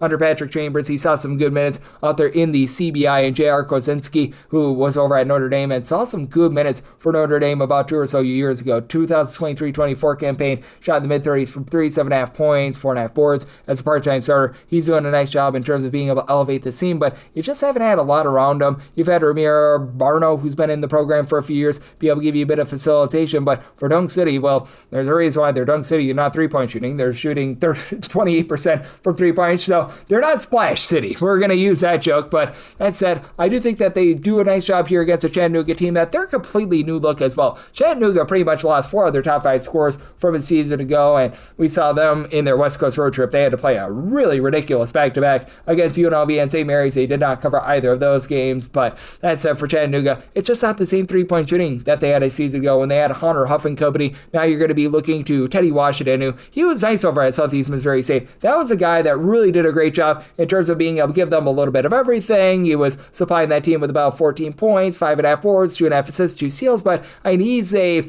lifetime 30.5% three-point shooter. That's just not the Chattanooga style, because under Coach Earl, they're always in the top 50 in terms of percentage of their shots that come from three. Now, Billy the Kid Smith over at Bellarmine at 6'7", he was able to shoot over 40% from three-point range last season, so that helps him out. But they've also been dealing with an injury to Sebastian Hartman. He's a guy that was able to do a nice job last season over at Eastern Washington and supplying that team with 9.5 points per contest. They've also had Mulholland dealing with a little bit of an injury as well. You've had Cullen Mulholland, who last year, he was giving that team about 6 points per contest at 6'10". He has the versatility to be able to pop it from three. He's been dealing with injury as well, so this is not a fully 100% Chattanooga team, and I do think that Florida Gulf Coast restores a little bit of order on defense, and Chattanooga just not shooting it from three the way that they have in past years. So at the north of 150, and on the underside, I told 149.5, and I'm going to lay the small number here of Florida Gulf Coast, made them a 3.5 point favorite. 36-5-11, 36-5-12. Delaware St, they are going to be on the road against New Haven. New Haven finds themselves as a home favorite of 1.5 points in some spots, other spots 1.5 point underdogs. So those 135.5. Seeing a lot of these 1.5 point lines where you've got to flip of favorites, but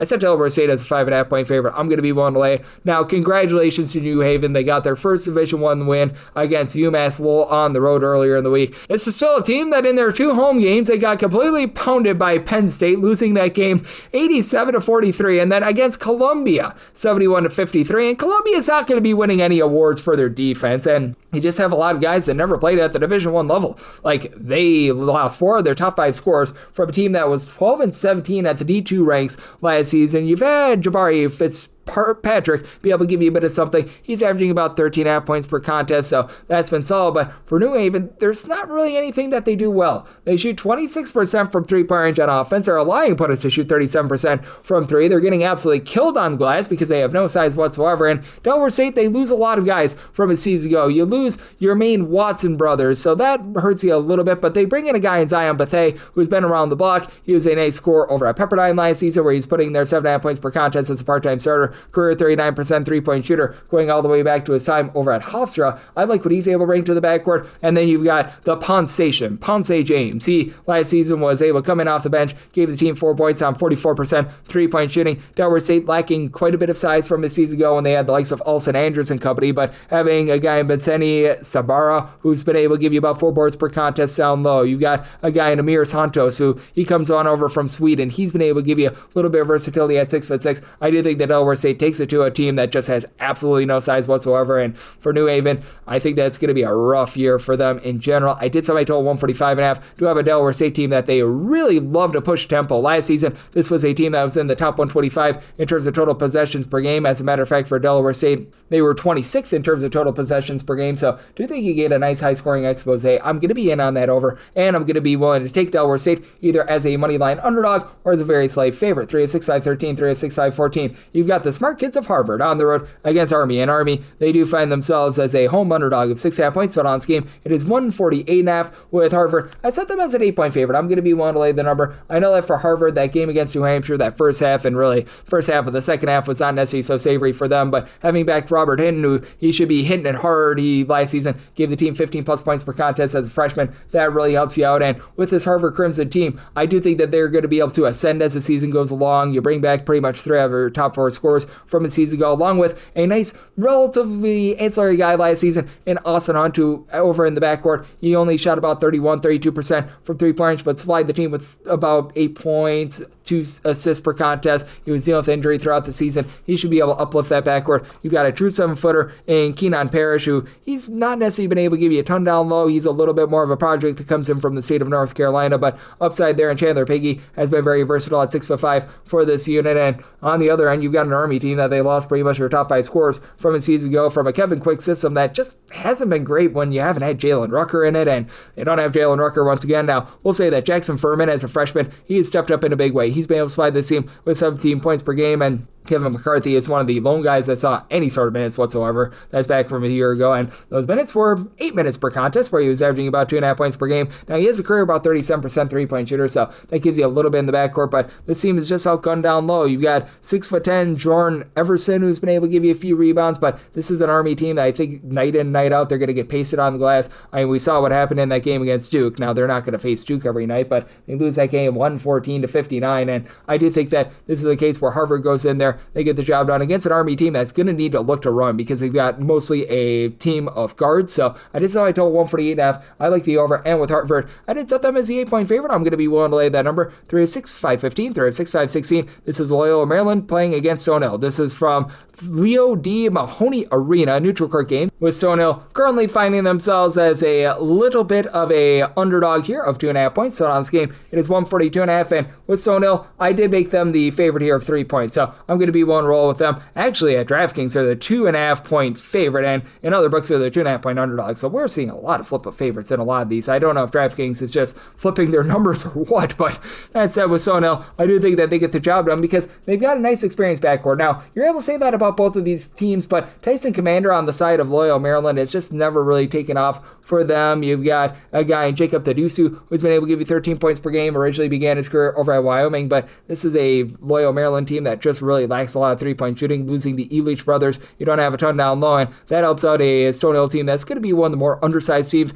in all of college basketball, but they look to Raymond Espinel Guzman, who comes on over from Sacred Heart, where last year he was able to do a nice job giving that team about 5 points, 4.5 rebounds per game, and I think that he's going to be able to help elevate that and be able to mask a lot of the lack of size that they've got as you do return a guy, Will Batchelor, who he was over at Holy Cross, and when he was over at Holy Cross was a career about 40% three-point shooter and was able to supply that team with 10.5 points per contest. He is able to do a nice job of helping out Herman Kofi, who's been your main scorer to begin the season after Coffee last season, 9.5 points, shot about 37.5% from three-point. Stony Hill last year was the top 100 team with regards to three-point shooting, and they maintained a lot of those guys. Now, you did lose your main guy in Todd Brogna down low, but still, you do have quite a bit with regards to this team. And for Loyola, Maryland, again, with losing so much of that front court from a season ago, I think that they're going to have a tough time in terms of being able to keep up with the fact that the Skyhawks do a nice job in terms of being able to shoot it from three. Braden Speed is a guy that's able to give you a bit of facilitation. He's been able to give off 4 assists per contest, but this has been a Loyola Maryland team that has always had a tough time with regards to turnover battle. Last year, they were outside the top 230 in terms of their overall ball security, and last season, they really gave it up from three. They were outside the top 235 in terms of opponents' three-point shooting percentage.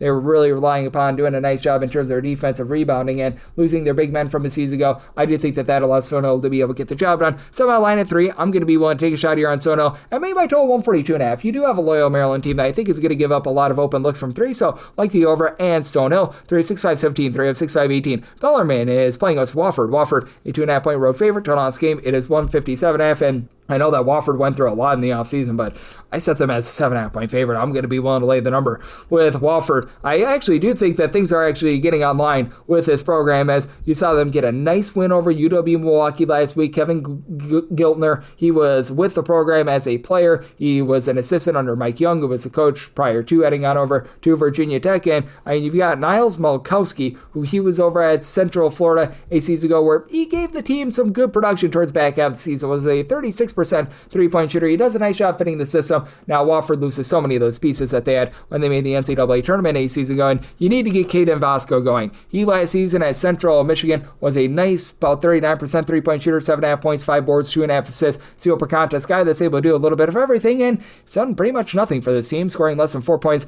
per game, so you've got a little bit of transition there. This is a Wofford that doesn't have a lot of size, but Bellarmine, they've got absolutely no size whatsoever, and they had a coaching change in the offseason. It stayed in the family as Doug Davenport takes over for Scott Davenport, but this team was a white match in a dark cave last season. They do retain their top guy from a season ago, Jack Karzinski. He had 6'8", has good versatility last year, shot 38.5% from 3, 15.5 points per contest, and as a guy that began his career over at William & Mary, but this team is going to get bludgeoned down low. They're looking to a freshman in Jacob Wassler to be able to help elevate a little bit more of that rebounding as year in and year out. Since they went to the D1 ranks, they've been well outside the top 275 in terms of rebound percentage, and they just need to get a little bit more out of Miles Watkins, who he was one of their top returners from a season ago, was a sixth man that gave the team 6 points per contest, and he just has done nothing to begin the season. Bellarmine, last year they were 363rd out of 364 Division I teams in terms of points allowed on a per possession basis. There's really not much reason to believe that they're going to be a whole heck of a lot better this year, and I think that they're going to get it taken to them. I set my total at a 153.5, so along with laying the points here with Wofford, I'm going to be in on that under, as I just don't know if Bellarmine does their part with this total. Wofford traditionally outside the top 275 in terms of total possessions per game. 3-6, 519, 3-6, 520. Illinois, Chicago. UIC is on the road against Chicago State. Chicago State's a 10.5 to an 11.5 point home underdog, and your total is 157.5, and with UIC, I set them as a 9-point favorite. I'm actually going to be one to take the points with Chicago State. Chicago State's defense has been dreadful. They are well outside the top 300 right now in terms of points allowed on a per possession basis. They got lambasted by Butler. They got lambasted by St. Louis. But I mean, the offense actually looks relatively solid under Landon Busey. And you go back to his time over at Alcorn State, those were teams that figured it out as the season went along. Typically, his teams would have a rough first few games on defense, and then they would be able to find their footing, and they need to get to Sean Jean Charles back out there on the floor. He's been dealing with injuries, has only been able to play a few minutes after he was one of the main holdovers from a year ago. Last year, about 5.5 points, 3.5 boards, was able to help the team out in a wide variety of ways, guard multiple positions. And with regards to the guys that come on over with Busey from the SWAC, Marcus Hankersley was that top scorer over at Alcorn State. He's been able to give the team 18 points per contest. And then Braylon Bush, he was at Prairie View last season, averaged 13.5 points on over 40% three-point shooting, generated a steal per contest. I really like what these guys are able to bring to the table. You've got really no size whatsoever with the Chicago State team, but it's not as if Illinois Chicago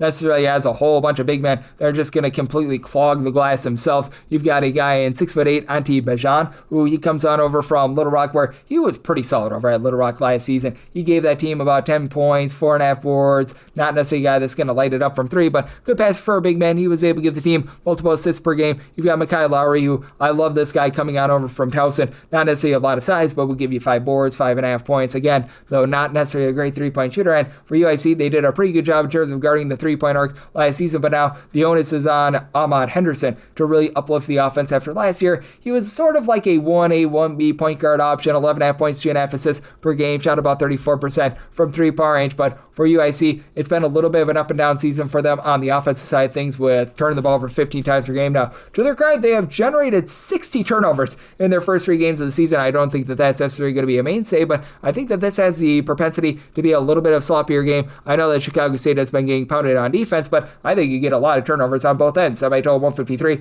like the under, and the points here with Chicago State, 3-6-5-21, 3-6-5-22. Winthrop is playing out to Mercer, and Mercer is a underdog here of 3.5 points total on this game. It is 164.5, and with Winthrop, I did set them as an 8.5 point favorite. I'm going to be willing to lay the number. Now, I think the world of Brian Ritter as a coach. He did a great job over at Bethune-Cookman many years ago. He's come into Mercer, and he's been able to do a relatively solid job here in a year and a few games, but I do think that he's up against it a little bit with a Mercer team that they just don't necessarily do the world's greatest job on the glass, despite the fact that they bring back Brady Shoulders, who gave the team 5.5 points, 5.5 rebounds per game. They don't have a lot of size outside of Armani Mighty, who he has been mighty with a little bit over 2 blocks per contest, 6'10" big man that began his career over at Boston College, but in terms of facilitation, you're having to run everything through Baraka Okoji, who was over at George Mason to begin his career, but doesn't really have a lot of experience with that regard. And we have seen that with Mercer just having a little bit of a tough time finding good shots. Now, the good news for Mercer is that they're not turning the ball over a ton. Just 24 turnovers in their first 3 games of the season is actually very rock solid.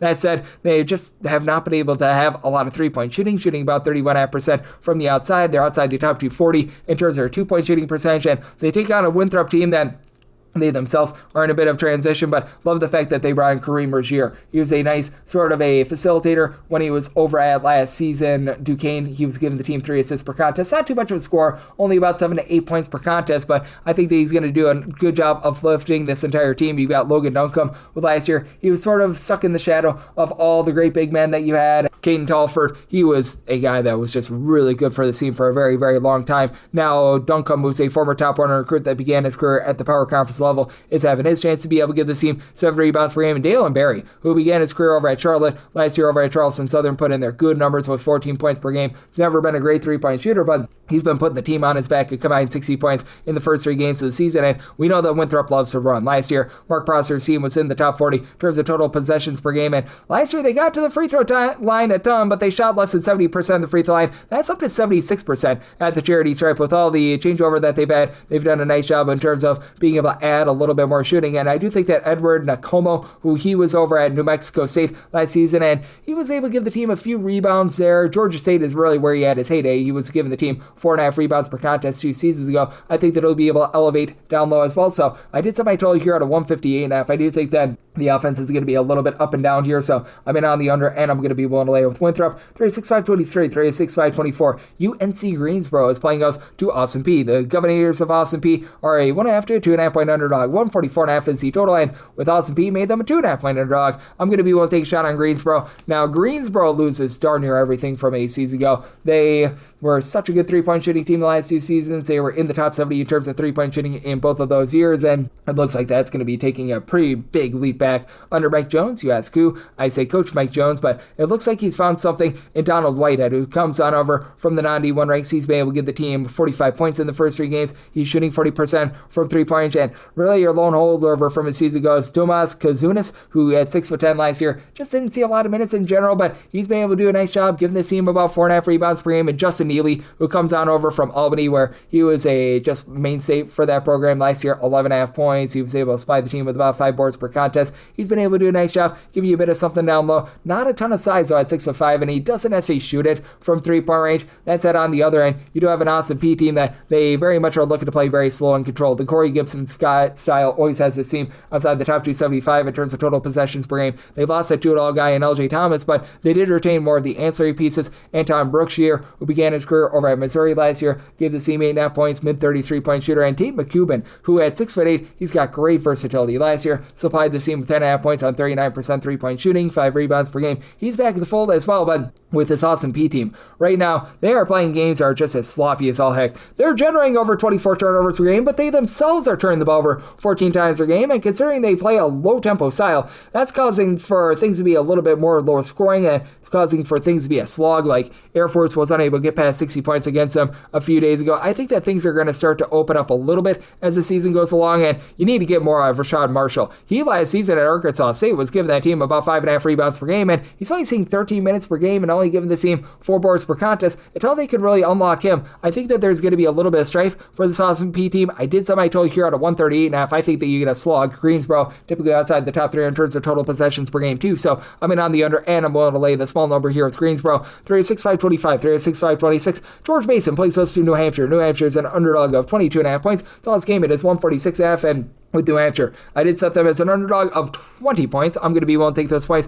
New Hampshire actually had a really good effort about a week ago against Harvard. They very nearly won that game. Now, they came out and they shot something like 9 of 14 from 3-point range to start the game, and that's not going to be continuing for this New Hampshire team. That said, it does look like this team under the tutelage of Nathan Davis, who I always liked him over at Bucknell, it does look like things are improving a little bit. They have found a guy in Bello Shakiri, who's been able to give you 12 points, 9.5 rebounds. At 6'8", he actually comes over from the country of Egypt. He's been able to do a good job giving this team the ability to be able to space the floor. And then Reginald Kennedy Jr., no relation to the dead Kennedys. He's been able to do a nice job supplying the team with 10 points per game after he was supposed to go to UAB, never could get out there on the floor for them, but he's been able to uplift a backcourt that last year was just as dead as that could be. And for New Hampshire, they've been one of your better rebound rate teams to begin the season for this George Mason team. They're based around good, rock-solid defense and just really pounding you into oblivion. Last year, they were one of the slower teams in all of college basketball in terms of total possessions per game, but they did a really good job in terms of their defense, a top 10 team in terms of points allowed on a per possession basis, and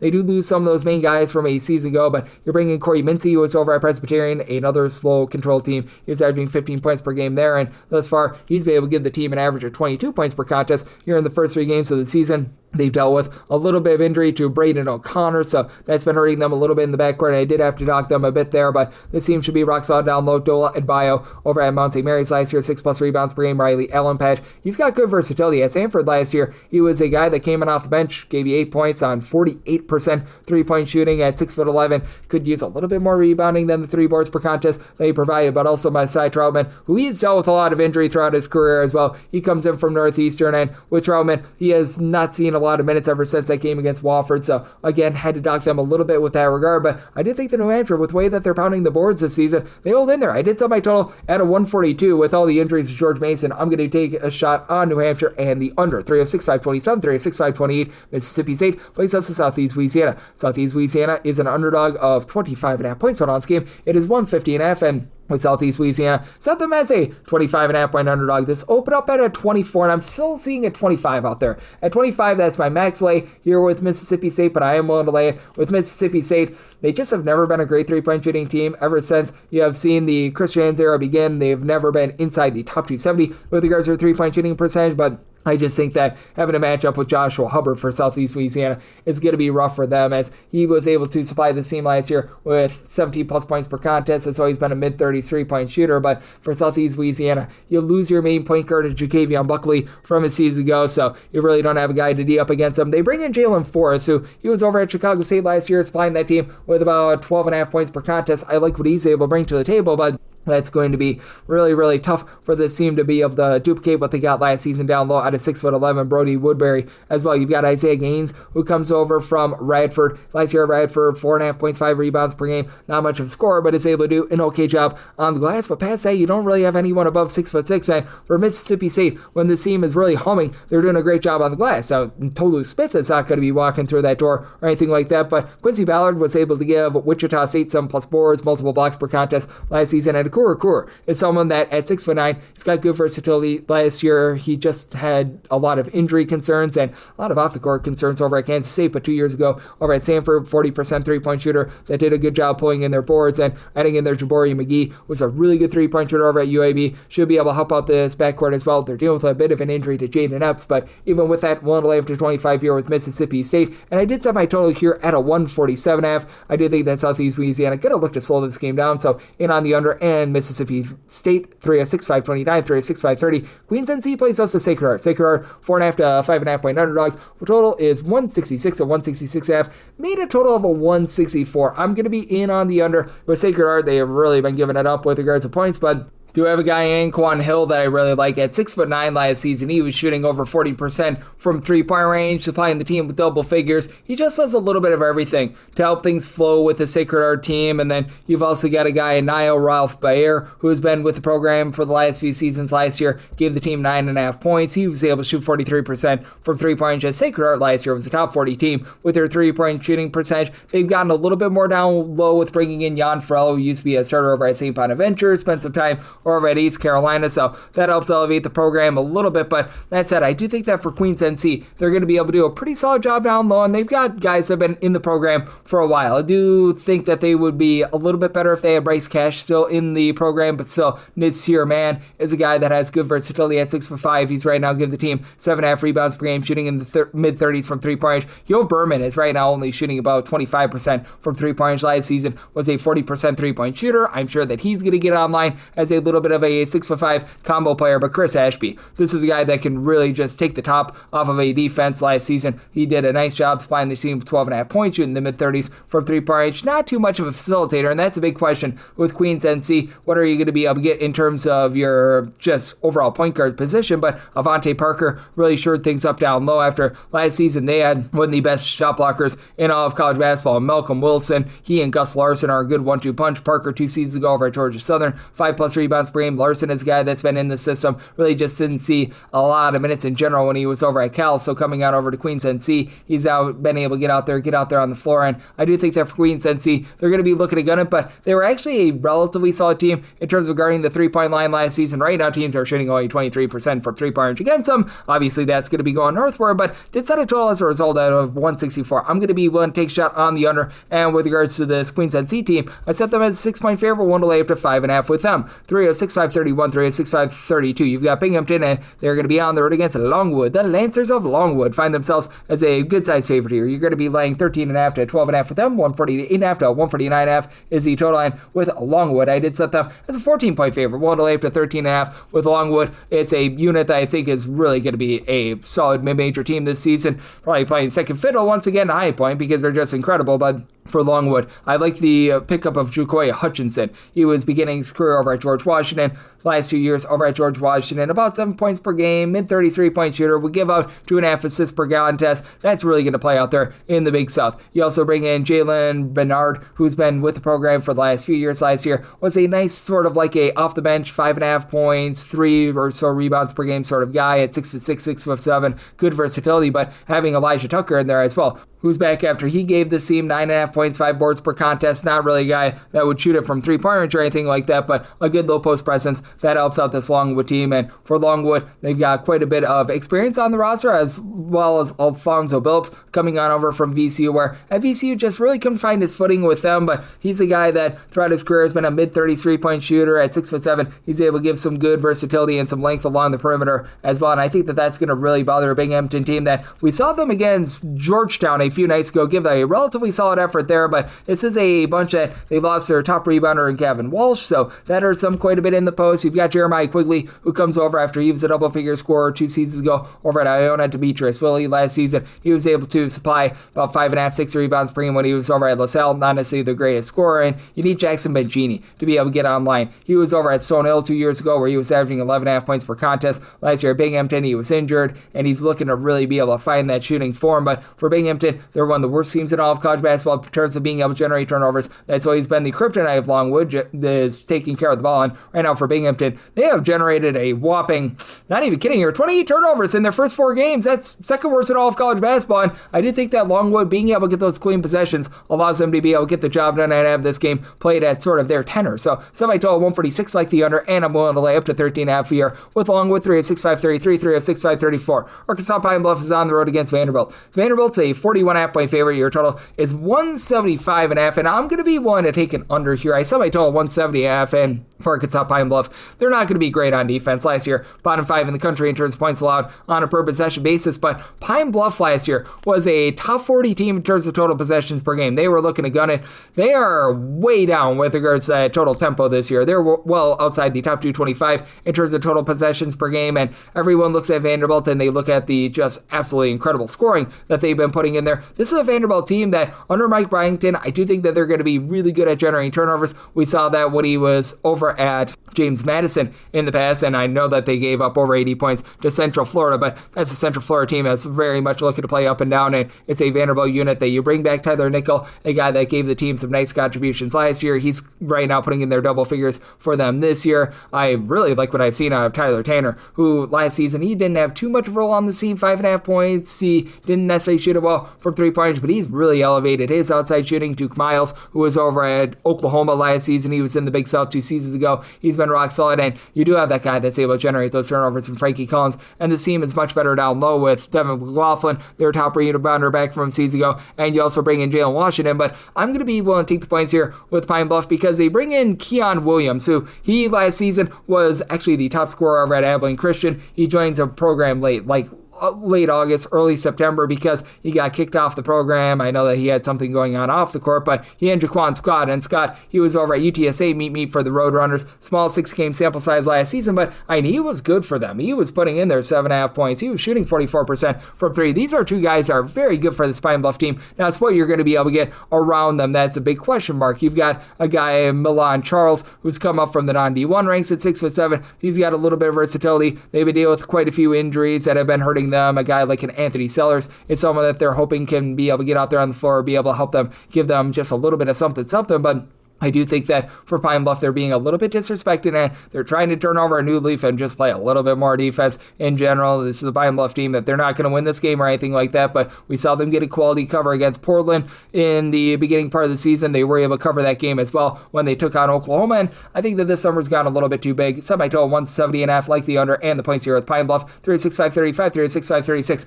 North Alabama is going to be playing us at East Tennessee.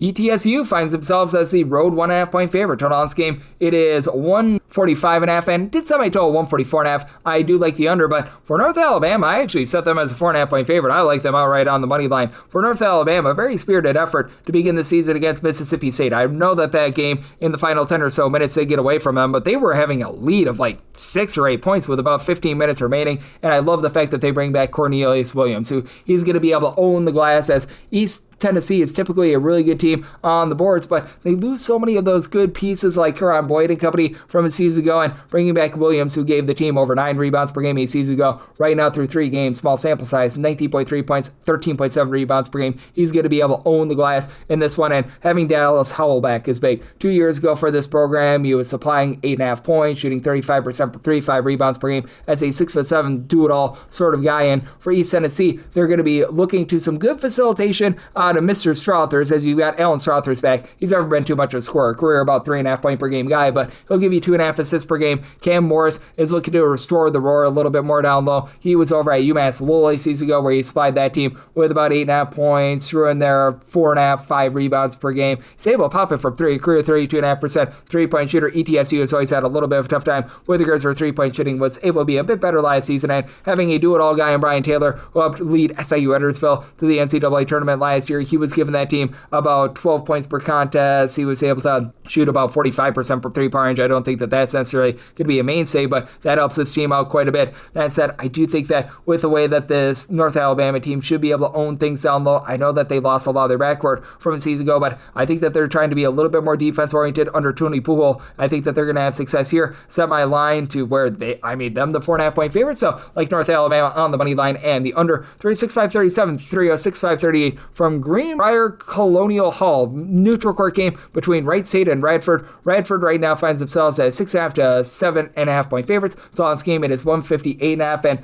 with Radford, I set them as only a 4-point favorite. I'm going to be one take the points with Wright State. Now, Wright State loses a ton from a season ago, but Radford loses their coach from a year ago as well. So you've got a lot of turnover as they look to Zach Chu, who was like sort of a game coordinator when he was with the Indiana Pacers. They bring him up from the NBA ranks, and it is very clear that Radford is no longer going to be outside the top 350 in terms of total possessions per game, as first 3 games of the season, they've put in there over 84 points per contest. Recognize that that's a warped number because they put up 99 on West Virginia Wesleyan, but you've got Del Jones, who began his career over at Clemson and saw some okay minutes over at Clemson last year. He gave that team 4 points, and he was a pretty highly touted guy. He's right now really elevating this backcourt, and you bring in some nice big men. Tyson Brown was over at Georgia Southern last year, where he was able to give that team about 7 rebounds per game. You've also got another guy that stands right around about 6'9" in Frederick Erickson. He's coming as a freshman from Denmark, and he's been able to give this team a little bit of a lift. He's able to pop a few threes, and Brendan Rigsby has not given you too much returns yet. He's only averaging 5.5 points per game, but over at both Minnesota and Oregon, he was like a 4 or 5 point per game guy. Not like a feature guy or anything like that, but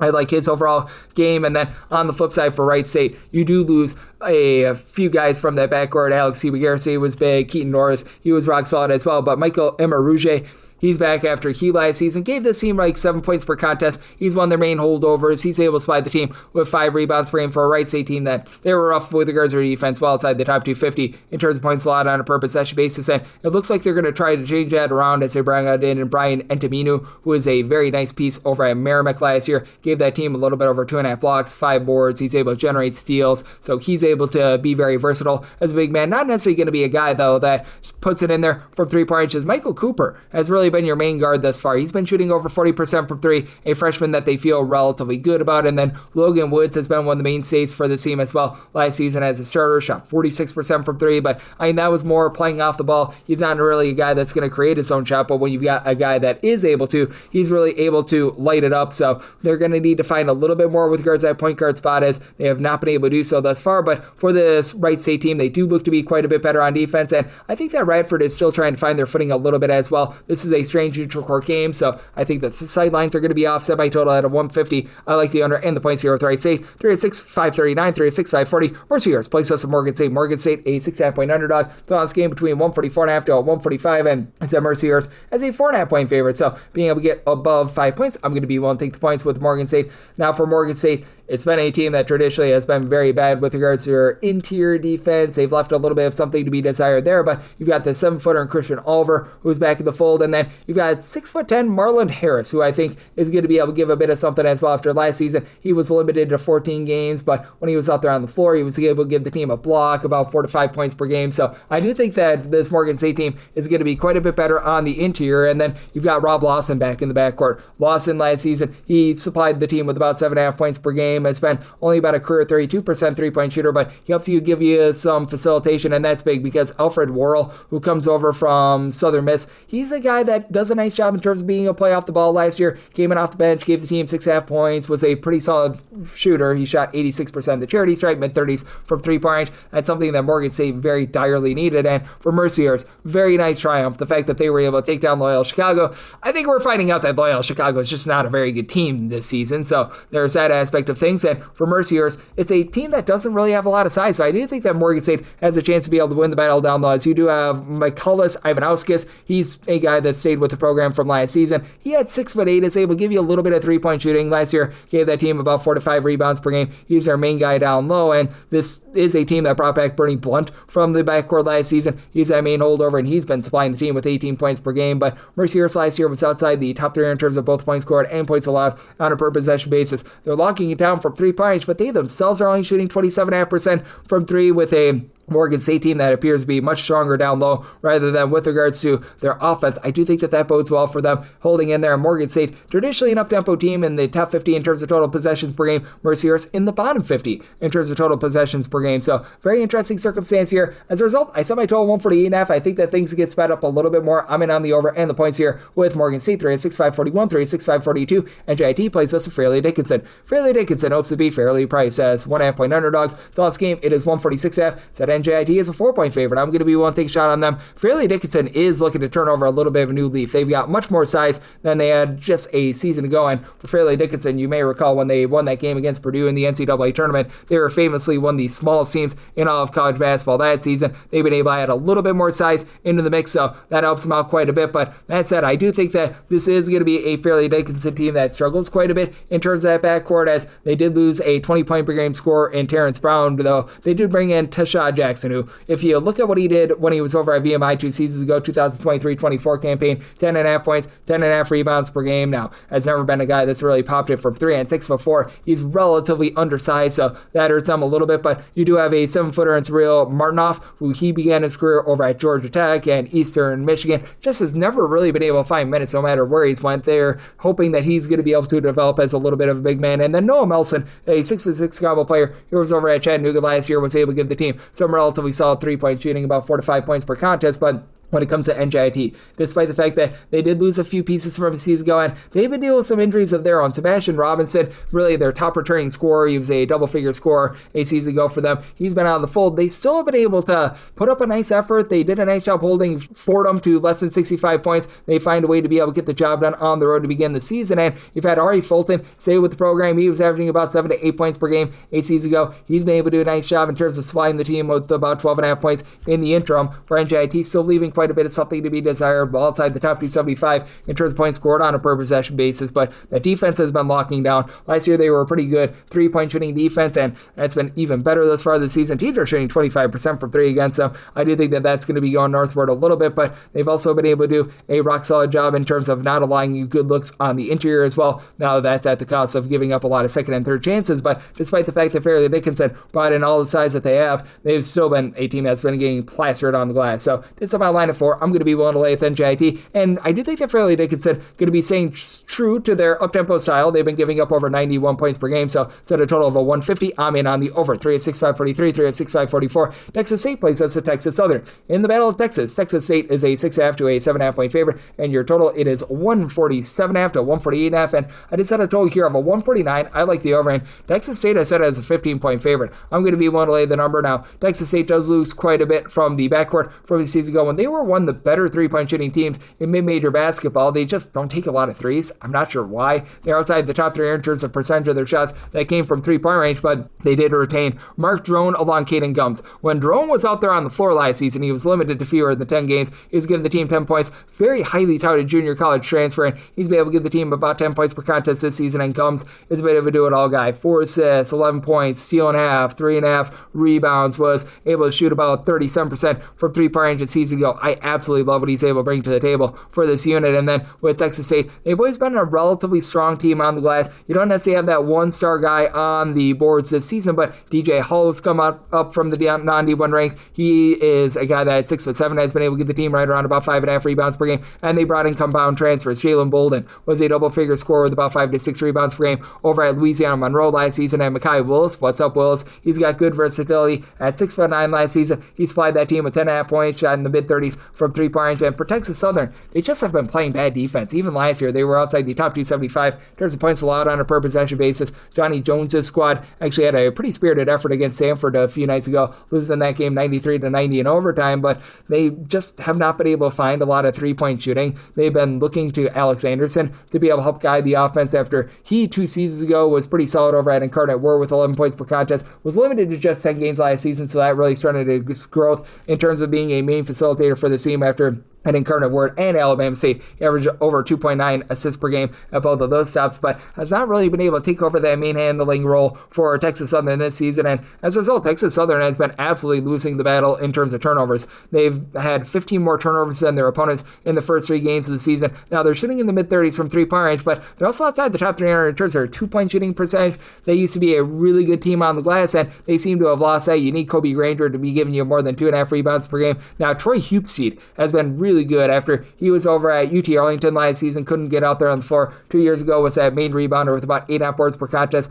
over at Maryland Eastern Shore, but he's got nobody to help him out down low, and I do think that Texas State, who's got a lot more depth, finds a way to be able to persevere. So I'm on line at 15. I'm going to be one lay at Texas State, and at a 148 after less, I'm in on the over 3 of 6.545, 3 of 6.546. Murray State is going to be playing us in Nichols, and Nichols finds themselves as a double-digit underdog of 14.5 points, 161 to 161.5 is the total, and I'm going to be in on the under. I actually set my total at a 147. You've got a Nichols team that's right now outside the top 270 in terms of total possessions per game, and man, this team is getting absolutely nothing going on offense. They're right now a bottom 20 team in terms of points scored on a per possession basis. Like, when you can't get past 55 against Kentucky, and Kentucky's a really good team, but they're an up-tempo team that is very much looking to play a lot of offense, that's not great. And as a matter of fact, they're averaging just 57 points per game. They lost their top 3 scorers from the season going. You retain Trey English, who's able to give out 2.5 assists per game, but he's never been too much of a scorer, and now they're looking to him being one of the primary scorers along Jalen Searles, who he's back from a season ago where he's given the team 6.5 point shot in the mid-30s from three-point range, but he needs a creator to be able to help him out. You really don't have that. Now, the good news is Nichols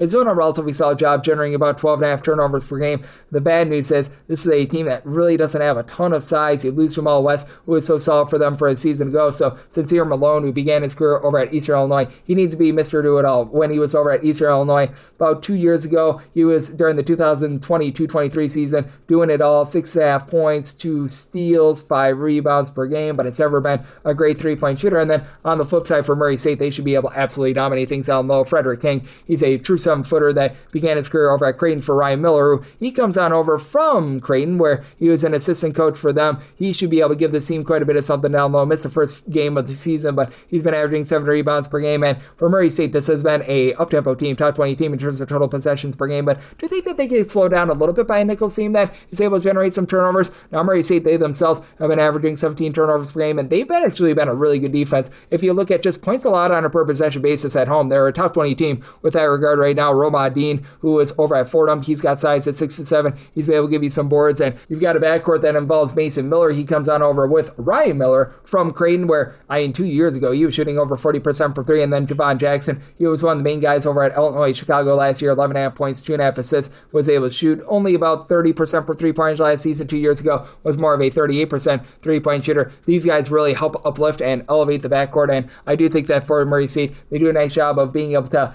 just hold down a Nichols team that's not been able to find anything on offense. I said Murray State as a 17-point favorite. I'm willing to lay that number, and I think that this game is a little bit lower scoring. Set my total 147. I'm going to be willing to take a shot on that under as well. 3 of 6, 547, 3 of 6, 548. This will be the last game that I hit before we take another break, you've got Long Island. They play host to James Madison. James Madison, a 1-1.5 point road favorite, 147.5 is the total. Set James Madison as the 2.5 point favorite, so I'm going to be willing to lay the 1-1.5. Got a pair of teams that lies here. We're outside the top 275 in terms of total possessions per game, and for Long Island, they have some good offensive numbers as of right now, but that's warped by the fact that they played that game against IU Indy that makes them look like a much better offense than what they truly are. They were able to squeak out a win against Air Force as well, but again, Air Force, one of the lesser teams in all of college basketball. Long Island, by the way, right now shooting 41% from three.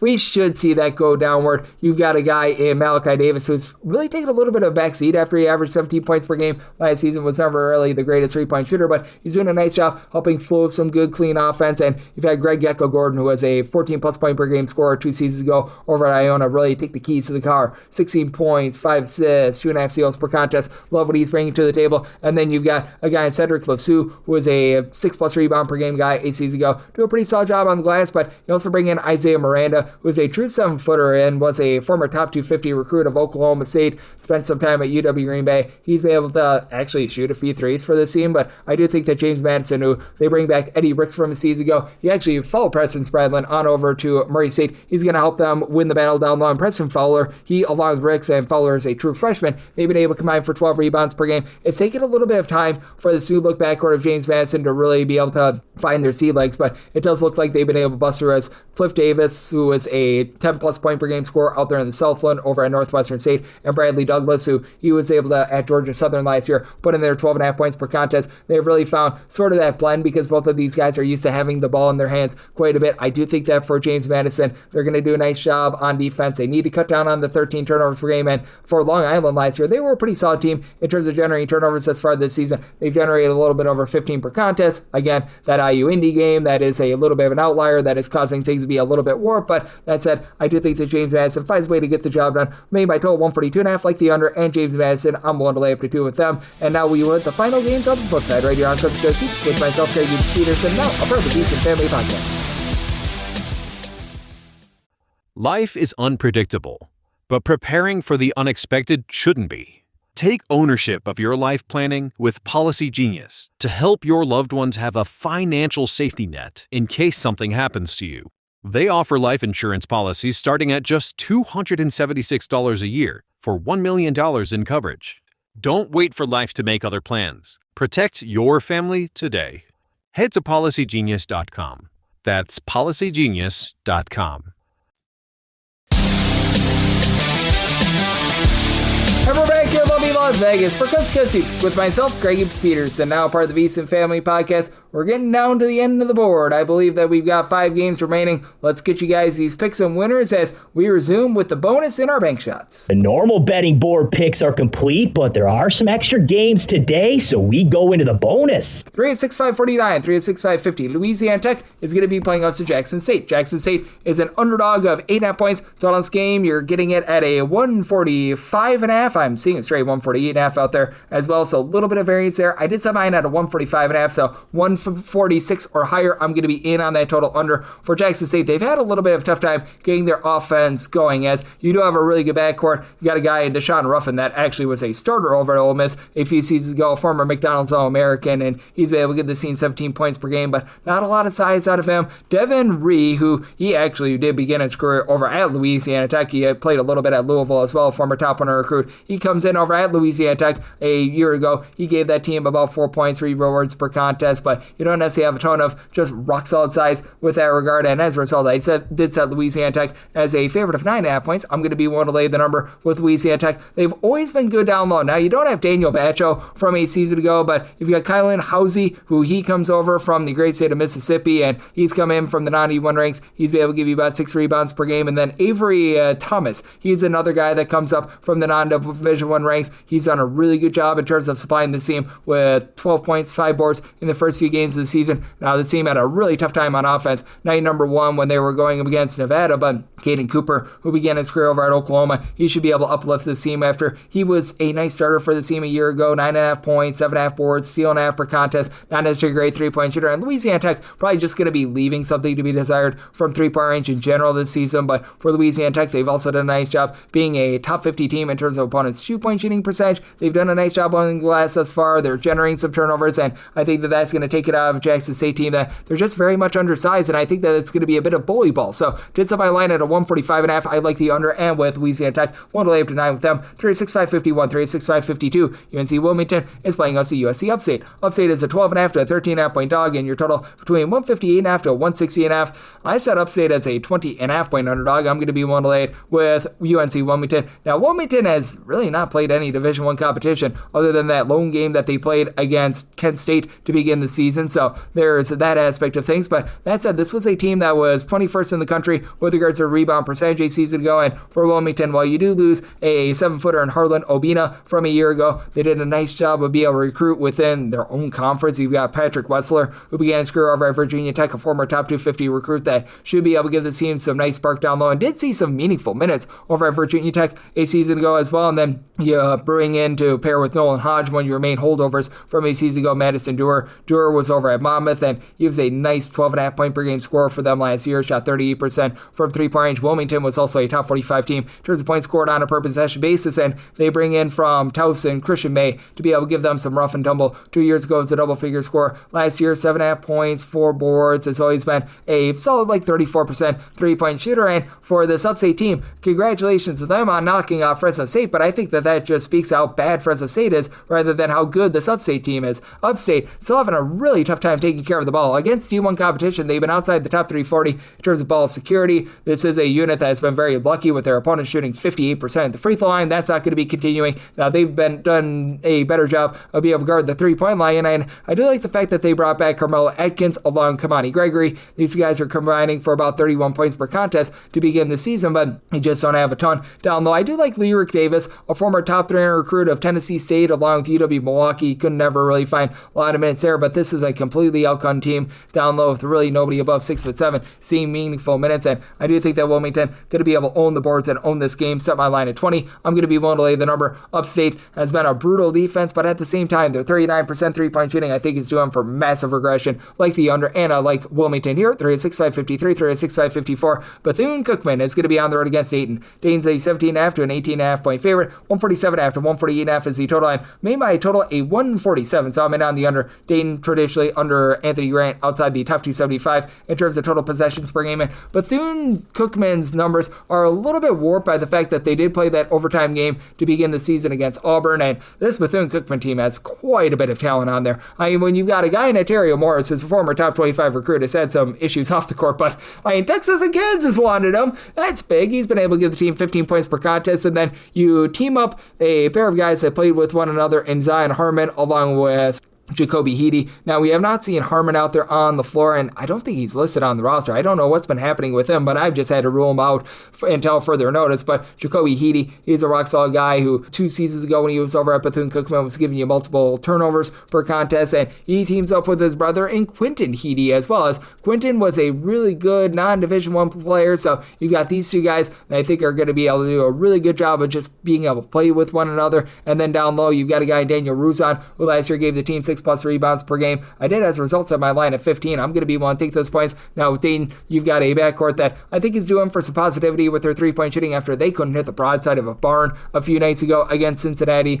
You've got a guy in Javon Bennett who is back from his season ago, and he's a nice leader for the team. Eli season supplied the team with about 11.5 points, 2 assists, and was a 39% 3-point shooter. Right now he's shooting 19% from 3-point range. Don't know if he duplicates 39, but I think that he's better than 19. And then you bring in Deshaun Montgomery, who he saw some solid minutes over at Georgia, but was dealing with injury last year. 2 years ago over at Mount St. Mary's was a 41% 3-point shooter, 13 points per game, and with the Dayton squad, I do think that they're going to be a little bit better at generating turnovers than they have been in past years. Right now they're generating 19+ turnovers per game, and they're winning the turnover battle by an average of 11.5 turnovers per game. Now I do think that that's going to taper off a little bit, but that said, I really like the way that this team has been operating. But that said, Bethune-Cookman, they just have so much talent for a SWAC team, one that we've never really seen before. I think that Bethune-Cookman holds in there. Set my line at a 147 with the total, like the under and the points here with Bethune-Cookman. 36-5-55, 36-5-56. Elon is going to be playing us to Gardner-Webb, and Gardner-Webb does find themselves as a mid-tier underdog here of 7.5 to 9.5 points. This open up at a 7. Now we're starting to see this as high as a 9 to a 9.5. Total this game is 148.5, and I did set my line at 9.5, so 9 or less I'm still willing to lay with Elon. With Elon, They did lose quite a bit from a season ago. Matthew Von Coleman, who was just a really good 7'4" big man, giving the team 2.3 blocks per contest. That's a really hard guy to replace, but for Elon, even though you lose the Simpkins brothers in the backcourt, they've done a nice job in terms of being able to find a guy in Joe Jawan Carr, who was at the non-D1 ranks, who's been able to give the team 4 assists per game, and they've got some good versatility. Kepper Klonzich was seeing good minutes a few seasons ago over at St. Joe's. You go back to that 2022-23 campaign, 7.5 points, 5.5 boards, multiple assists per contest. He's able to shoot it from three. He's been a career about 29% three-point shooter, but Elon left a lot to be desired from three-point range last season, so that's no surprise there. And then Chandler Cottrell, who last season he was over at Purdue Fort Wayne, where he did a nice job as a bit of a sixth man, 7.5 points, 6 rebounds per game. He's not quite what Van Coleman was a season ago, but he's able to give you a bit of something down low. And Isaac Harrell, he's a guy that I think has a lot of upside as well. He's a guy that last season was sort of stuck in the shadow of a 7'4" big man, but he's able to give you some size, 4 boards per contest a year ago, and I just don't think that you've got Gardner Webb being able to hold up there, as Gardner Webb, when they were really in their heyday a few seasons ago, prior to the coaching change, they were able to do a very good job in terms of being able to hit the glass and being able to own that aspect of things, and now you just have a bunch that you really don't have a lot of backcourt play. You don't have a ton down low under Jeremy Luther. This team has just flat out lost their identity. You do have a guy in Jacob Hudson in the backcourt who he's back from a year ago where he was more of an ancillary piece. He's had to take on pretty much a little bit of everything, 12.5 points, 7.5 rebounds per game, and you've had a freshman in Spencer Sims be able to come in. He's been able to give the team about 11 points per game, and Ace Tolbert, he was a nice scorer when he was over at St. Francis, Pennsylvania a few seasons ago, but you need someone just around him to be able to help him operate in general, find some good looks, and you really don't have anyone outside of Jacob Hodegriff, who stands right around about 6'7" or taller, and he's a guy that comes in from Iona where he just couldn't get minutes a season ago. I do think that with this Elon team, they do a nice job winning from within. I did set my total 149.5. Gardner Webb has just been getting absolutely pasted with their defense. Going back to last season, they've been outside the top 275 in terms of points allowed on a per possession basis, so do like the over here, and I'm willing to lay up to 9 with Elon. And then we're at things up with the game that's off the board. 3-6-5-57, 3-6-5-58. It's Manhattan going up against Mississippi Valley State. Reason why this game is off the board is that both of these teams played yesterday, but I've got my handicap. I set Manhattan as a 30-point favorite. I'm willing to lay up to 29.5 with them. 30.5 or more, taking the points with Mississippi Valley State. Set a total where 143.5 or less. I'm in on the over, a 144.5 or higher, the under. And I mean, credit to Mississippi Valley State. They forced overtime against Utah Tech yesterday. So, I mean, they're going to be probably a little bit worn out now. Manhattan had the late game against Hawaii, so both of these teams are going to be very tired. They're playing game number 3 in 3 days, or else I would have set a little bit higher total. But even with having the eligibility concerns with Will Sidner for this Manhattan team, you've got a guy in Devin Dinkins, who I really like in the backcourt. He was last season giving the team 13.5 points on 44% three-point shooting, and it's night at the Roxborough. Fraser Roxborough. Last year, he was limited due to injury, but I mean, that's a guy that was shooting 48% from three-point. They all pair very well with the fact that you've got Terrence Jones, who comes in from Norfolk State, where he was a solid scorer, and Jaden Winston last year, 4.5 assists, 2 steals, 9 points per contest, and he sets all these guys up very well. And for Mississippi Valley State, they have found themselves a little bit of a player here. I mean, you've been able to get some good production out of Michael James, who he entered into yesterday, averaging over 21 points per contest. Now you still don't have a ton down low with this team, and even with Sidner being out, and he was one of your top rebounders from a season ago, they're going to get lambasted there, as you've been able to get about like 6 rebounds per game out of Daniel Mayfield. But for Mississippi Valley State, they entered into yesterday more around about 330th in the country in terms of points allowed on a per possession basis. That's better than dead stinking last. They've been still very, very rough with their offense. This is a unit that is now shooting a little bit above 30% from three-point range, but they're shooting below 42% on their two-point shots. They're turning the ball over 18 times per game. I do think the Manhattan is going to be able to have some active hands, be able to force a ton of turnovers, as you've got quite a few guys who are able to average multiple steals per contest. And for this Manhattan team entering into that game against Hawaii, was getting to the free throw line frequently. They were shooting over 80% at the charity stripe as well. So I do think that Manhattan controls this game. I'm willing to lay up to 29.5 with them. 30.5 or more, taking the points with Mississippi Valley State. 143.5 or less, in on the over 144.5 or higher, the under, and that'll wrap things up for the Saturday edition of Coast to Coast Hoops, now part of the VSiN Family Podcast. We went guest free today, and you'll be expecting a lot of that moving forward because of how big these Saturday cards are. But if you do like hearing from this fine podcast, Coast to Coast Hoops, you're able to subscribe wherever your podcasts, Apple Podcasts, Google Play, Spotify, Stitcher, and TuneIn. If you have a question, comment, segment idea, what have you for this podcast, you do have one of two ways we fire those in. First one is my Twitter/X timeline at @GUnit_81. Keep in mind, letters CM, they mean does not matter. So as per usual, please do send these into the timeline. And the other way is via an Apple Podcast review. If you rate this podcast 5 stars, it is very much appreciated. From there, you're able to fire on whatever you'd like to hear on this podcast via that 5-star review. I'm going to be with you guys every single day on this podcast, giving you picks and analysis on every single game, every single day, just like I did today. So I appreciate you tuning in today, and I'll be back with you once again tomorrow. Thank you so much. Big news! Wayfair's Black Friday sale is here, early. Right now at Wayfair, get up to 70% off everything you need for the season ahead. Save on kitchen and dining, bedroom furniture and mattresses, holiday decor, and way more. Now is the time to score big, from seasonal finds to favorites you'll use all year long. Plus, with Wayfair, enjoy fast and easy shipping, with delivery in time for the holidays. Save up to 70% off early Black Friday deals. Shop now at wayfair.com. Wayfair, every style, every home. Life is unpredictable, but how you prepare for the unexpected shouldn't be. Take ownership of your life planning with Policy Genius to help your loved ones have a financial safety net in case something happens to you. Whether to cover debts and routine expenses or even invest the money and earn interest over time. With Policy Genius, finding and buying life insurance is simple.